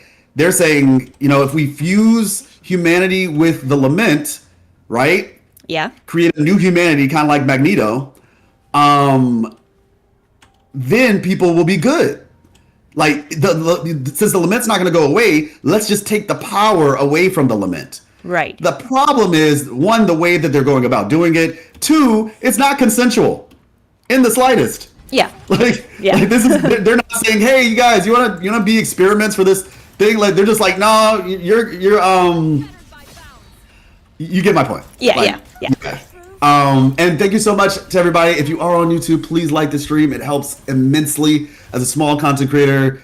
It helps a lot. So thank you so much for being here. I'm very grateful. And as well on Twitch, thank you all so much as well. There's not really a like feature on there, but your comments and everything are much appreciated. But yeah, so basically, like I said, therein lies the issue, right? Mm-hmm. This is the dilemma that they're facing. And that's what Rover believes, that there is hope. Fraxidus believe there's no hope, and their actions. Now, honestly, in my opinion, I think the Fraxidus just want to be the new rulers of the world. Yeah. It's like they're basically just like, it's like the stock market when things go bad. Mm-hmm. They're just investing in this new thing, so that way when the lament happens, when the market crashes, they come out on basically like winning. Yeah, exactly. Because now they are the apex predator, I guess you could say. But yeah, so all of that to say, and if you could just repeat the question one more time, because so it really just was like, in short, what are the Threnodians? So basically, like I said, they're this collective. They come from negativity of civilization, collective subconscious. That's what they are. The crackpot theory is, if enough negativity can be created, mm-hmm. you could theoretically create a Threnodian. Right. Because if you found a civilization where there was no Threnodian, right? Threnodian hasn't hit this place yet. Maybe it's a relatively peaceful place. If you have enough power and resources, you could screw that place up. Yeah. And create a Threnodian, essentially. All right. Yeah. So, hey, potential plot point in the future. I don't know. I'm just saying that's my crackpot theory. Yeah, I mean, feasibly you could argue that if that is how they are, created, because we see, do I remember it right that Overthrax is kind of, was created or like emerged from this place where a lot of people died? Yeah. Well, we don't know exactly how Overthrax came to be per se. We just know that he feeds off of people's. But I mean, like I said, all the Threnodians feed off the same source, really. Yeah. They have different ways of managing it, which gets into. So I'm just gonna put this out there, y'all. I'm doing a video on Cartethyia as a character. It's going to happen. I will look forward to that one. Yeah, and obviously Leviathan has a very different way of approaching how they manage civilizations, quote unquote, manage. And this is why, in that trailer that you did an amazing job in, and that horrified me to no end. When you see Leviathan literally fusing, there's got to be like a word for that, because it was terrifying. That's super creepy. The 2D animation, I was just like, okay, and my reaction to that, I literally jumped, and I was just like, oh, like, I don't do good I'm not a good person when it comes to like creepy stuff. No. Or whatever. It's like, unsettling. Yeah, I don't like horror movies. I'm not the biggest fan of thrillers. It's just not good for me. And so basically, like, you remember the Threnodian, basically Leviathan saying, Yeah, I can. It kind of reminded me of in the Garden of Gethsemane where the devil tempts Jesus, and it's like, I can give you all these things. Look at all these things I can give you. I can show you. It's like this temptation, and the same thing happens with Cartethyia, because I mean we can all see like Cartethyia very much has like Christ-like tendencies with Yeah. her depiction, and so it was kind of similar where the Threnodians like. You'll be revered by your people. You know what I'm saying? If you do my thing, you can come back into society. Everybody's gonna treat you and reveal you like they did at the beginning of the trailer. And then Carthy's like, this is, like this isn't real. Florida at the time, but this isn't real. Like this isn't peace. This is a lie. And so yeah, like we see that. And even echoes like technically feed off of different types of negative frequencies. It's not all the same type. So yeah. Threnodians 101, crash course, bow. Thank you. Thank you. No, that's great. So I guess the follow-up to that is, can Threnodians be killed, do you think? Because as long as they still have some kind of vessel, it seems like that just kind of keeps them, alive to some extent. So do you think they can be killed? No. Imperator said it pretty well. They can't, as long as civilization, like I said, this is the problem. The way that you fix Threnodians not being around is by removing civilization. Yeah. And so obviously nobody wants that. So that's where you, once again, I guess like I kind of answered that in the prior thing. That's where you have the plight of Rover and the Fhrolova. Yeah. We can't get rid of these things. So how do we manage? Like you can trap them, it seems. They can be sealed. Yeah. Okay, crackpot theory. I think that potentially we're going to get to a place, and New Federation could be that place. What if there's a place where they're actually using... Because I believe New Federation worships technology or something. Yeah. What if there's a place where they're actually like using the Threnodian or potentially even the Sentinel, like as an energy source? Like they subjugated the Threnodian. Yeah, that's resourceful. Wouldn't that be something? And then as a result, maybe the concept for that area is less about Threnodians, but more about like humanity and like the dark side of humanity, and perhaps even it's getting really in the weeds, but it's just like this idea of like it would go back into the idea of like, wow, like I know the Threnodians are bad, but now I'm seeing like the bad side of humanity and why Threnodians are here in the first place. Crackpot theory, but yeah. So. That would be interesting. I mean, we'll come back to this video if that turns out to be true and say you said it first. Hey, but yeah, so yeah, you can seal them, but you can't kill them as of right now. Gotcha. That's not a thing. Okay, so the next question that people had, and I actually want to understand this better myself, is we've seen the Somnoires like being introduced gradually. What are they? What are they? Yeah, so I'm gonna be honest. It's unfortunate for some people. I think 1.4 they tried to to clarify some of this stuff. Well, not just try. They did do a decent job of kind of clarifying it, but we haven't had the elusive realm in a while. Which was a game mode that happened before 2.0. Yeah. It has not come back, and it dealt deeply with that. However, we do have we have Dreaming Deep, we have the 1,000 Gateways, and it's been referenced multiple times. Obviously, that's why people are asking this question. Yeah. So, to put it simply, and this is actually, I mentioned this earlier about what the Tethys system is, right? Yeah. It is their attempt to understand the lament. That's basically its purpose. It's to understand the lament, to hopefully guide humanity to a path of understanding and hopefully overstanding and overcoming. Okay. The Somnoir is actually just a different type of Tethys system, not in the same vein that it's like a superpowered AI or anything like that, but in the sense of, oh, by the way, this is S6 Zani for anybody who's wondering why your Zani doesn't hit like this. Yeah, just so we're clear. Y'all are probably like, wait, why does my Zani do that?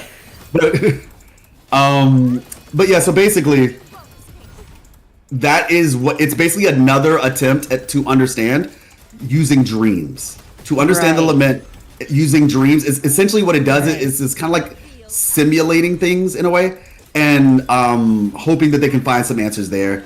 There's a lot more to the Somnoir. I'm going to be doing a video at some point soon. Okay. Before 2.5 ends on the Dreaming Deep event, because we got a lot of very crazy lore in there that actually has to do with Phrolova. But yeah, like I said, it's a lot, but it's really interesting. And so, yeah, so that is what I can tell you about the Somnoir. It's an attempt. in a similar vein as the Tethys system.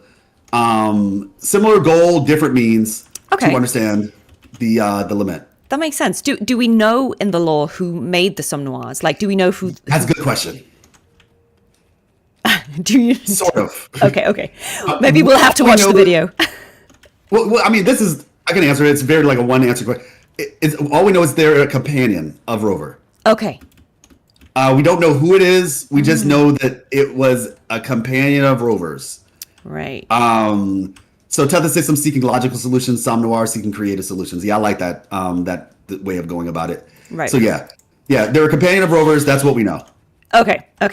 So I guess that's another thing that we'll probably see more of in bits of the story to come. Hopefully that will be unpacked. Learn more about the past. Yeah. Ancient companion, I think, is the best word to use. It's not somebody, likely a very ancient companion. Okay.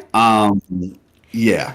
Well, that's good. I mean, it just gives us more to, I suppose, unravel. I'm quite happy with how the story is being kind of, slowly unpacked. I think that's really nice because it adds to that mystery, and even the patch that we just had, that we're in 2.5, it's really interesting to see how that has recontextualized things that we've done in the game. A lot of the 1.x events and even some of the Renacita stuff, there's that bit fairly late in 2.5, the story patch, where you enter these doors before you see the concert and you see these like little moments that we've experienced in the past, but with new or more context. And I thought that was really interesting, being like, oh, okay, we've seen these events before, but now it's implied that maybe a lot of those events that Rover went through were kind of orchestrated. So that's really interesting. Yeah. I think the one cool thing too is just for everybody, because I know everybody wants to see more Scar. I know everybody wants to see more Jinzhou characters. And I mean, they basically told us like, something's underneath Jinzhou. Yes. And yeah, I don't know what it is. I have some theories, but we are definitely going back. All right. Okay. I'm intrigued. So, I think I have a few more questions if you have time. Of course, because we gotta give the people the answers, right? Hey, look, that's what we're here for. This is one that's near and dear to me. If we look at patch 2.2, Cantarella sacrifice, can you just talk us through a summary of what is it actually that Cantarella did? So she became the goat. Yeah, but yeah. She became like one of the best written characters in the entire game. I agree. Seriously, my gosh, such a compelling character. Legitimately. So basically, Cantarella, and this was, explained in two parts. The first part being in the castle or the mansion, whatever you call it, the Phacelia mansion, castle, thingamabob. It was explained there. Then the second aspect of it was explained right before when she gave Cartethyia that sword that enabled her to, fight alongside Rover. Yeah. And then commit self-aside, I guess. I don't know what the word is. Yeah. Yeah. So essentially, Cantarella, this is an interesting thing, timeline writers, right? And I've had some debates with some people on this, but this is my perspective on it. So Cartethyia goes for her little coronation thing. Well, I won't say little, but coronation. Majestic, huge coronation. The best coronation ever. Yeah. No coronation has ever matched it. So basically she does that, and then Leviathan says, this is my time. We out here. When that happens, calamity ensues. People, unfortunately, do not survive. And Cantarella was there at the time. She's able to escape. And, being the, wise person that she is, yes, I know I messed this rotation up, y'all. Don't at me. My bad. I know the rotation. I just messed it up just now. But, so basically, she being the wise person that she is, she immediately goes back to the castle to try to fix things. This does not seem like it happened too far apart from each other. I'd say at most a couple hours, at least a couple hours, at most a day or so. Right. And so basically, when she does that, she goes to her castle. She resonates with Turvin, which is the sword that the Primus gave her. Or her family, the Primus Napoleon II, gave her that. We actually see that in 2.5. We get some in those notes that I told you all about that are on Fenrico's desk. There's a couple of them, and it mentions that as well. It talks about when he got the lamp, and then toward the end of his life, when he wrapped up sword. And actually, in the Nimbus Sanctum, there in 2.0, do you remember that moment where we were in the gondola in the Nimbus Sanctum and you could hear like phantoms from the past talking? Yes. So there were acolytes who were talking. Yeah. And they were talking about, there was this one acolyte who was talking about like a sword. Right. Like, I have to, and this is during the first Dark Tide. He was like, I have to get this sword back, even if it costs me my life. That sword was Turvin. Right. Okay. Yes, that makes sense. The sword was Turvin, or at least one of the swords, but I feel like it probably was Turvin. But at the very least, we know it was one of those three swords. And, so basically, that's what that was. And so she goes to resonate with Turvin, to see like, okay, I need to give this thing a shot. And she ends up, unlike the other maidens, she actually succeeds. Yeah. So when she succeeds, she ends up seeing through the eyes of the Sentinel. She sees Cartethyia fighting, and she's like, yeah, I want to give her a chance. Yes. Like, because the thing is, the plan that Cantarella was essentially going to execute was becoming the second Resonance Awakening, getting the second Resonance Awakening, become the Sentinel's Resonator, and then breaking the law that Imperator discussed. Yes. Yeah, I got you. I won't spoiler on Cantarella's story. Yeah, so breaking the law that that Imperator says, good on you all. Good on you all. The law being that, no being such as like a Sentinel or a Threnodian can resonate with two different people. Yeah. Like, you have to pick one, and that was the information that the Sentinel kept from the Threnodian to basically mess the Threnodian up in the long term. That was the long game, the contingency plan. Yeah. And so Imperator is like, all right, time for the contingency plan. Let's do it. And Cantarella is like, oh, we did this already. All right. Cantarella is basically just like, yeah, you know what? I see Cartethyia fighting. I want to give her a chance.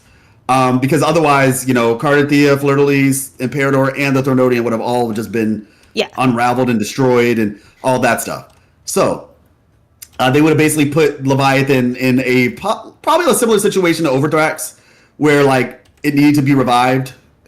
And so basically she decides to give up similar to like what we saw with Jinshi in 1.1, where she had the second Resonance Awakening. Yeah. She gives it up to Cartethyia.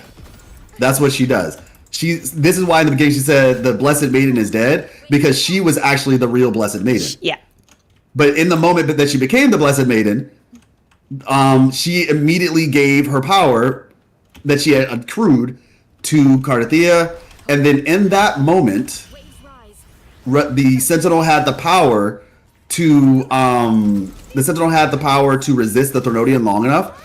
And Cartethyia had the opportunity, and this is like a thing within the community, like, oh, like, there's this idea of like, this is a different question, and I won't necessarily answer it right now, but what's Cartethia's like true form, right? Is she big, or is big one or small one? Yeah.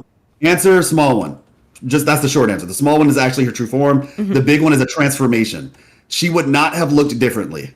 Right. Like if she was not like in the situation that she was in, she would have still looked the same way, because the reality is she transformed 20 years ago. Yeah.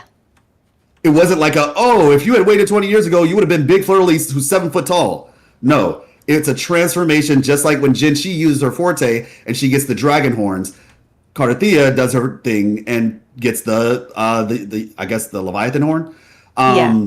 So that's kind of what that is. But like I said, she gives it up to Cartethyia. After giving it up to Cartethyia, Cartethyia has the opportunity, as we see, to basically rend Leviathan from the hybrid body, because now it has the power to split, right? So it's kind of like I don't know if you've ever seen Dragon Ball Z. A little bit. You know the big scene where like in the original Dragon Ball actually, where Goku holds up Raditz and is like, all right, hit me to Piccolo, and he does special beam cannon and shoots through both of them. Yeah. That's basically what happened. Imperator basically took on the person of Goku to basically like, all right, I got him where we want him. Like I got Threnodian where we want him. Yeah. And said, all right, hit me. And so Cartethyia then, does her thing and hits the hybrid, the abomination is what I call it. Right. And so, so obviously that happens. Then Threnodian, after that, Threnodian no longer has a body. Yeah. And decides to try to merge, because that's the Leviathan's ability is to merge. Yeah.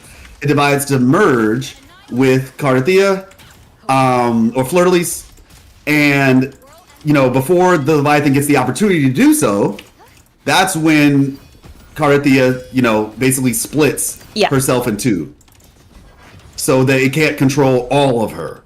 Right. Yes. So like I said, the nature of her sacrifice is that she basically had the second Resonance Awakening that Jinshi had, but she sacrificed it so that Cartethyia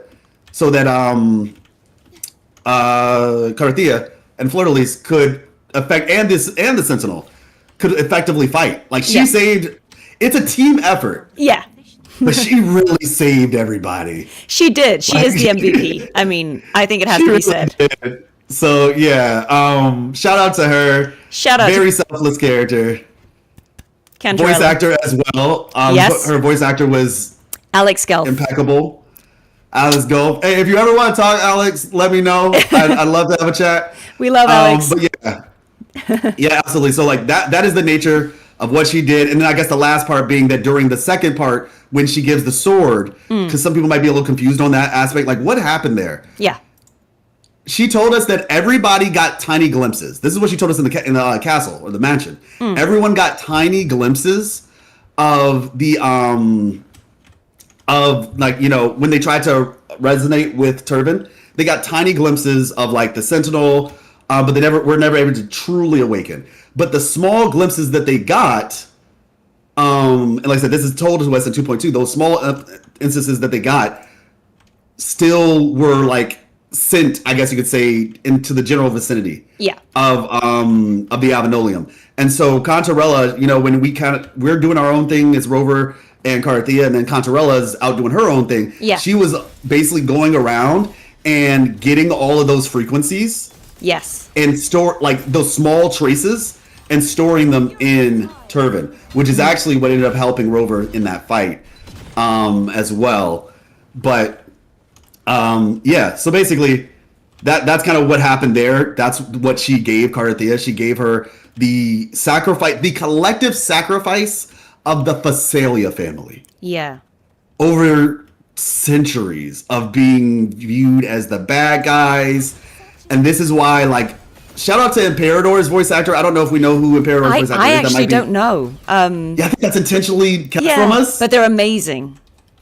Like, I heard the sadness and the relief in Imperator's voice when they're basically like, tell the Phasalias that your job is done. Yeah. Like I forgot the words that Imperator used specifically, but like, this heavy weight, you are freed from this heavy weight that, like, I'll get a little emotional now because I remember so vividly how y'all kill it, man. Like, the voice actors bring so much life to the characters, man. It's, oh my gosh. Yeah. It's such a great job. Honestly, I think the like Imperator's voice actor, whoever you are, I hope we find out that they're really great. Like they're very, very emotive. Like I think we all collectively felt it when at the end of 2.2, Imperator asks, like, was I a good horse? Oh no! That was a real and everyone cried moment. But yeah. No, like legit, like that's real. Like oh my gosh. Sorry, you see, you're getting me. Like it was so Like, did I do good? Yeah. Like, are you proud of me? Yeah. Are you proud of me, Papa? Because like that's the thing. Like the Threnodian, I mean, the Sentinel and Rover. Like people ask, like, what is their relationship? And I know Yeah. this isn't a question asked, but Rover did not create the Sentinels. Rover, if anybody's familiar with like Naruto, basic, and even if you're not, but if you are, Rover is basically like the Sage of Six Paths, Yeah. where he was given the charge over the Threnodians, but not necessarily created the Gotcha. Threnodians. Yeah. There's like I said, there's some lore behind that too, but like I said, I'll leave it at that for now. Yeah. Yeah. But Yeah. yeah, so, yeah, great horse, Great. The best horse, actually. best horse. Okay. So, Take that, Roach. so as You know what I'm talking about from Witcher The 3. Witcher. So this is like maybe a less heavy or like, profound question, but I think it's a really interesting one anyway. So you know how like in Wuthering Waves, the characters have like classes, like they can be Spectro or Glacio.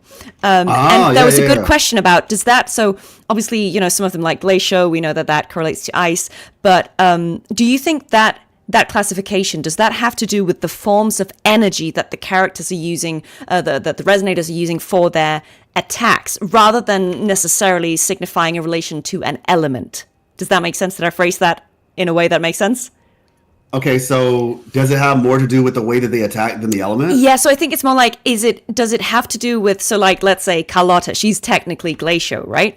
So is that about that her attack, like the energy form of the attack is Glacio, rather than her necessarily representing ice? Okay, so this sounds like more like is it based technical on one. their personality? I think Or I mean, I'm sorry. So whoever asked the question, I'm sorry if I'm like misrepresenting it, and feel free to like add more context in the chat if I'm explaining it badly. But I think it's like, do the characters represent elements, or is it rather a system subject. for, what? Sorry, I'm totally getting my ass No, kicked. so I can answer this way, yeah. right? Just to give some people some context. So back in the closed beta test 1. Now, closed beta test is not canon, or CBT 1 is not canon, but yeah, that's what I figured, BitX. So basically, in the game of Wuthering Waves, there are no elements. Yeah. Elements are not a thing. What we have are attributes. Right. Yes. And attributes were given actually a different name, and I think it was intentional, because it might have given it away, and I think in the future they might go deeper into this. Okay. Because Rover gives us a little bit of information even about resonance abilities in 2.5, which when you think about Phrolova's case is just like I said, with the whole did the Praxedis do it, and like Rover basically says that like resonance abilities are tied to emotions. Right. Okay. And if that's the case, if you can manipulate someone's emotions, could you potentially manipulate how strong or how their abilities manifest? Yeah, like I said, it's grand architect. Anyway, so with that being said, they're attributes. So we have things like glacio. Glacio is an attribute, which is what an attribute is. It's not an element. It's more so like a physical, kind of like a reaction or like a concept. Okay. Right? My scientists in the chat, y'all can probably answer this better than I can, but we should discuss that sometime. Got you, Ursine. Sounds like a plan. But yeah, like my scientists in the chat can definitely help with this. But an attribute is more like a scientific kind of like a phenomenon, Right. essentially. And so glacio, right? Glacio is effectively kind of like condensation, Right. Okay. the ability to cool something, right? In the case of Carlotta, Yeah. whereas fusion is like the ability to apply heat or ignite. Yes. Aero is like manipulating airflow. Electro is to displace charges. Yeah. And there's a thing that's been floating around that talks about this in the lore community as well. But Spectro is diffraction, the ability to like bind photons. So like you see with Phoebe, right, where she's like bouncing light off of like crystals, basically. And there's kind of like a rainbow-esque view of to her attacks. Yeah. And like with the light kind of shimmering off. So it's kind of like that. Okay. Havoc is annihilation of matter. So it's like antimatter in a way. Yeah. And so, yeah, so I think I just named all of them: fusion, glacio, aero, electro, spectro, havoc. Yep. So yeah, they are attributes, not elements. They are physical, scientific phenomenons, and yeah. I So think that's how you would understand that. I think that pretty much was perfectly what the person was asking, and I just phrased that really badly. No, but that seems exactly like, I think that's 100% what the question was about. That was a really good answer, actually. So thank you. The more I learned today, that was really good. Dun, dun, dun, dun. The more you learn. Okay, so here's a funny one, just to be silly. Do you think there is a lore explanation in the game for why Pizza Tropicale is controversial in Raguna?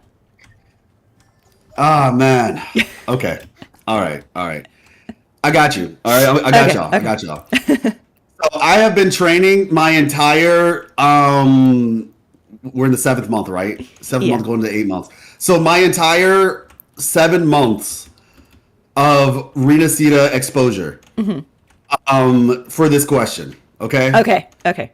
We learned from the beginning, before we even step foot on this rock they call Renacita. If so, there's this thing. Some of you all may have done it, some of you may have not.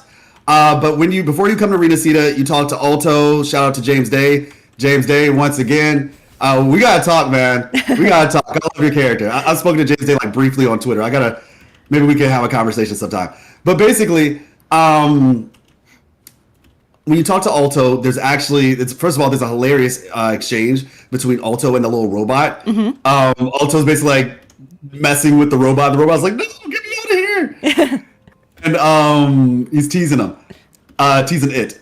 But basically, there's a note that if you read it, you can only read it once, I think, but it's right behind Alto, and it basically explains it's like a little bit of information before you get to Renacita.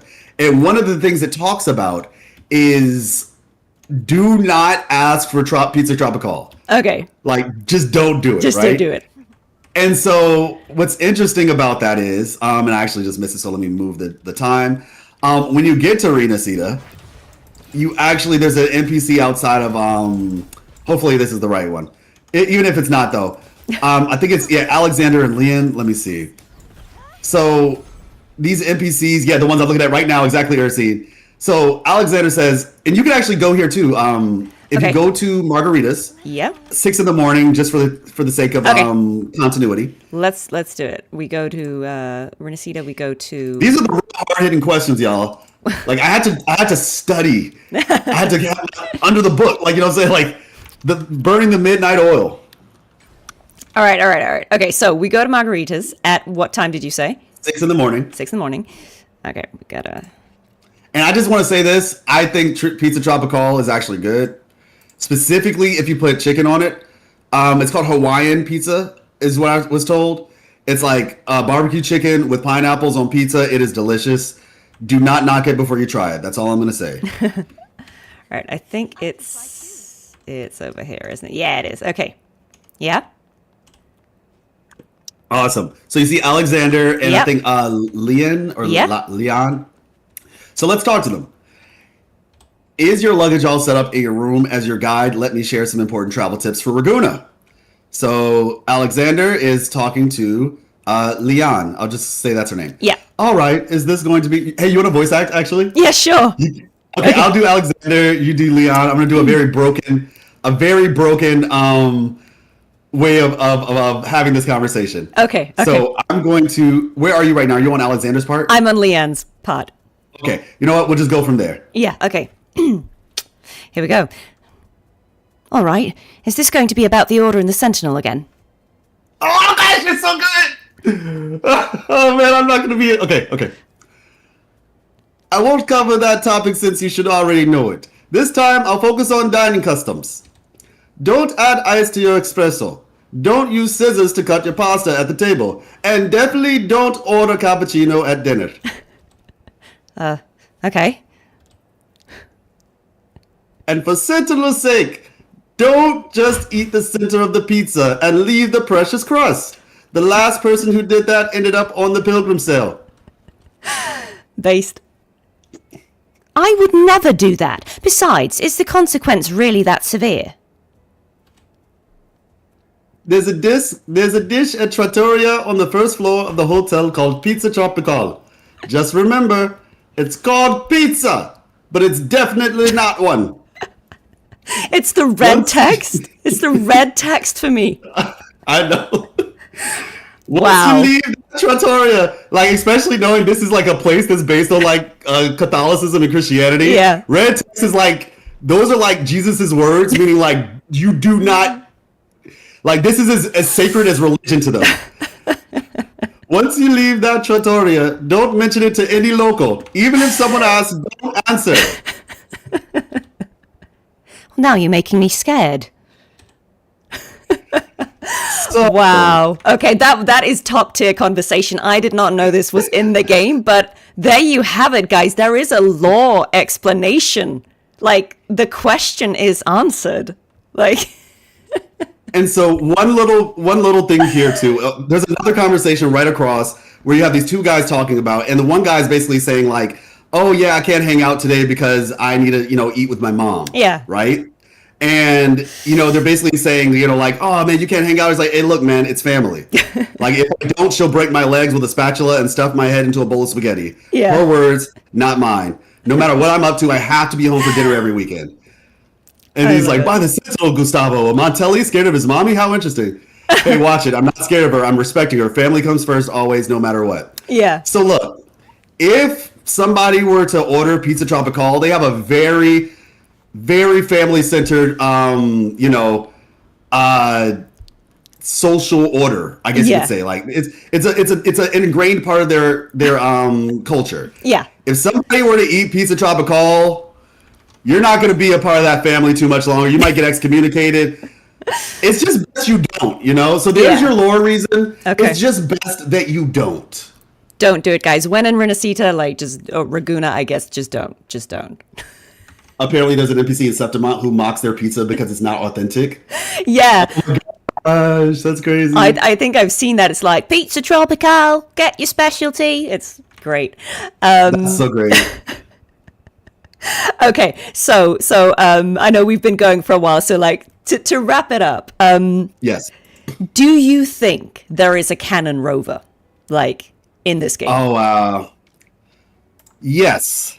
The Canon Rover is whoever you pick. Great. I love that answer.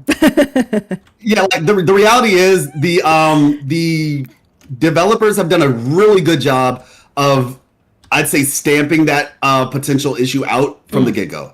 Yeah. So why does Zani like Hawaiian so much? Because she doesn't abide by the order. That's all I can say. She's a rebel. She is a rebel. Respect.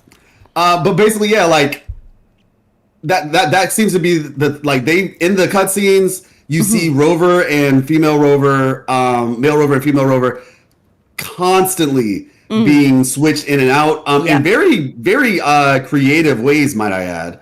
Like I remember when Renacita was first being shown, you see Rover walk up and then walks into the city, and then like somebody walks past Rover, and then now you see female Rover. Like you see male Rover first, then somebody walks past, and then female Rover shows up. When you see the it was like this intro teaser trailer where like Rover's getting off the gondola. It's like nighttime, and you see Rover walk up. I think it was male Rover walk up, and then they take off the mask, and then female Rover shows up. Like they just do a really good job at it. Is my point. The two Rovers in Shorekeeper's eyes and her point of view and her PV. So yeah, it's there's no real.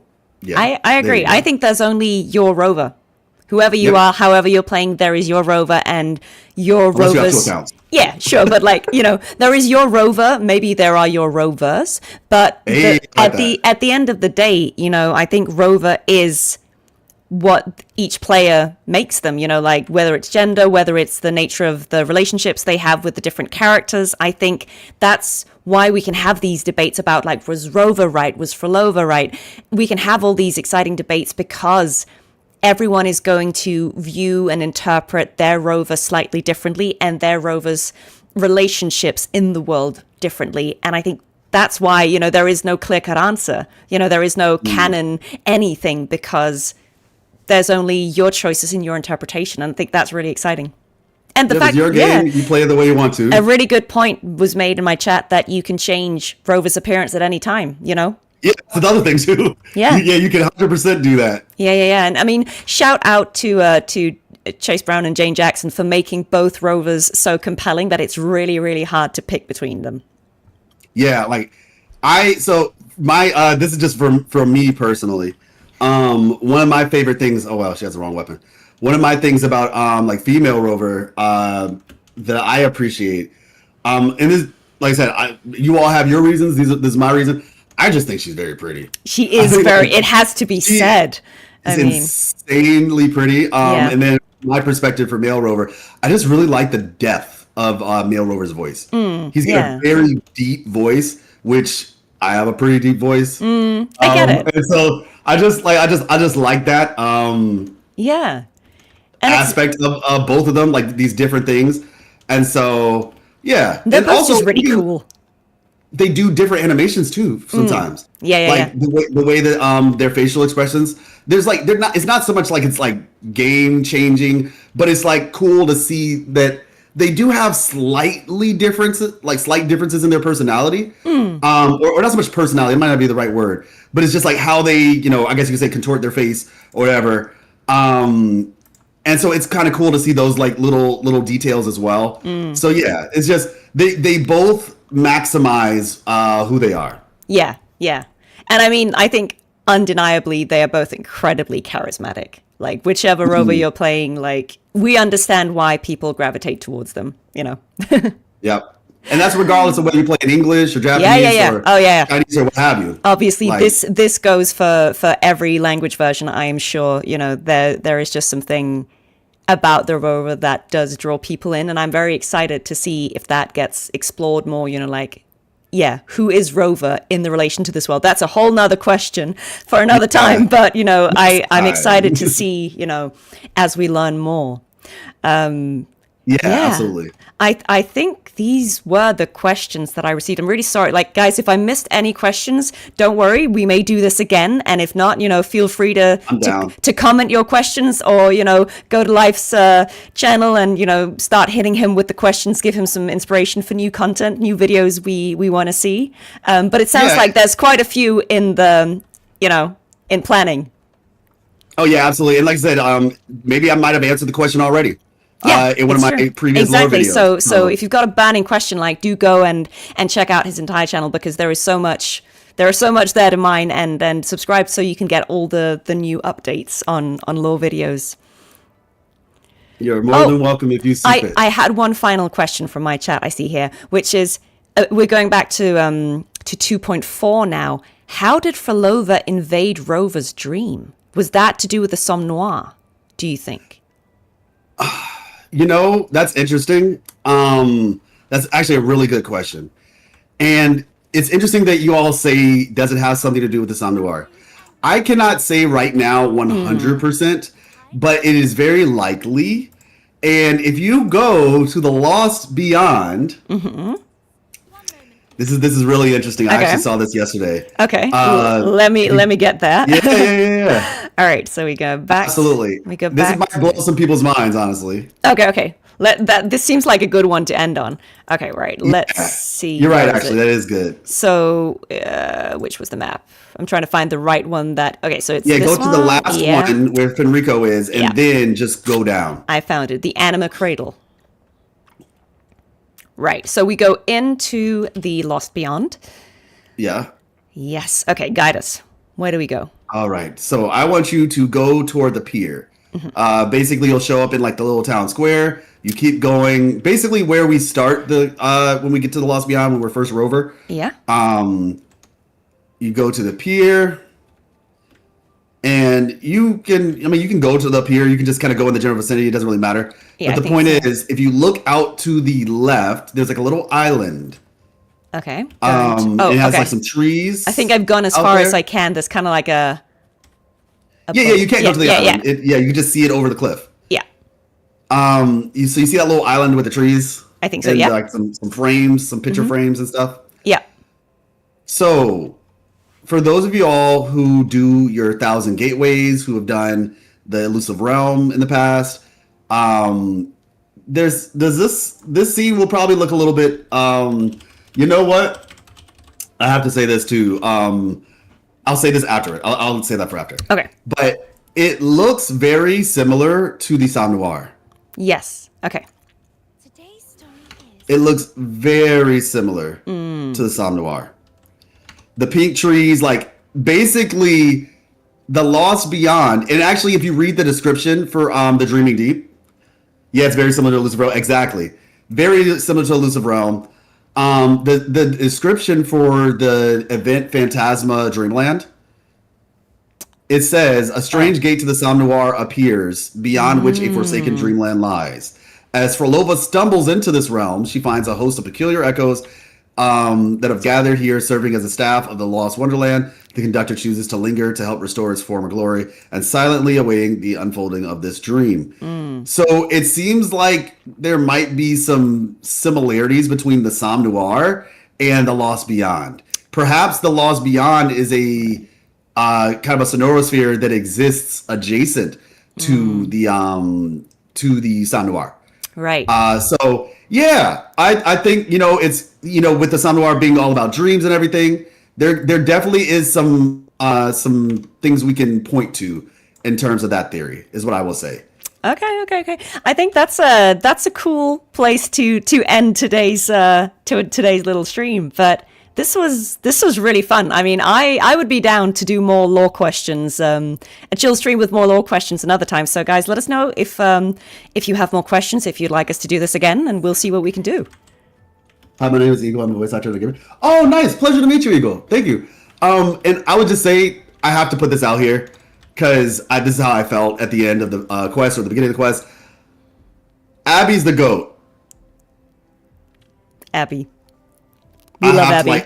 I love it. Like, I'm healthy, but like the level of sheer glee that comes across me when Abby is on the screen, like I want more Abby. I'm just putting it out there. Yeah. Like, I want more Abby to be more. And like I said, I understand the reasons why Abby wasn't in certain other parts of the story. But I'm hoping that, as we learn more about Abby, and we actually have learned quite a bit about Abby, that we will see more of Abby, because I think Abby's just such a great companion. They are. I mean, I love how they always seem to, like fall asleep, or like, oh, I'll just retreat for a bit, and then they come out being like, huh, what happened? And then they kind of like summarize, a few things for us, in case we missed them. I kind of like that. Yeah, I also just like Abby has saved Rover's life like a bunch of times. Oh yeah, yeah. Like a bunch of times. Like Abby is legitimately like such a cool character. And like they're not just there for the sake of just being there. Like they're ready to scrap whenever need be. Like when Abby saw Jway, Abby's like, "Hey, is this big hunk of monster messing with you?" Yeah. Or like I was like, "Hey, yo, Abby, pop off. Pop off." Abby's fierce. We love Abby. Yeah, I just have to give Abby the credit that is due, because I really like what they did with Abby. Absolutely. Shout out to Fienya, great voice actor. Absolutely.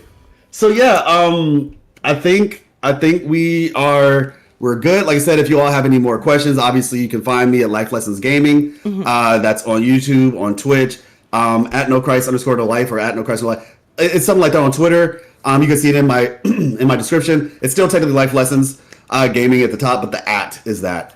But yeah, like I said, I do story lore videos. It's not just for Wuthering Waves. We have some Expedition 33 stuff in the works as well.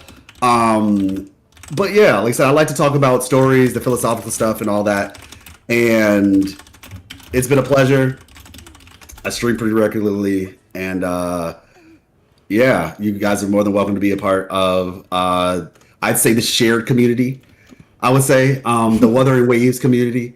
And like I said, and thank you, Amanda, just for, like I said, just being awesome, being such, the way that you gravitated toward the community in such a positive way, which is something we need a lot more of. It can't be understated. And you really do a great bit of good just by being yourself. And so I definitely appreciate that.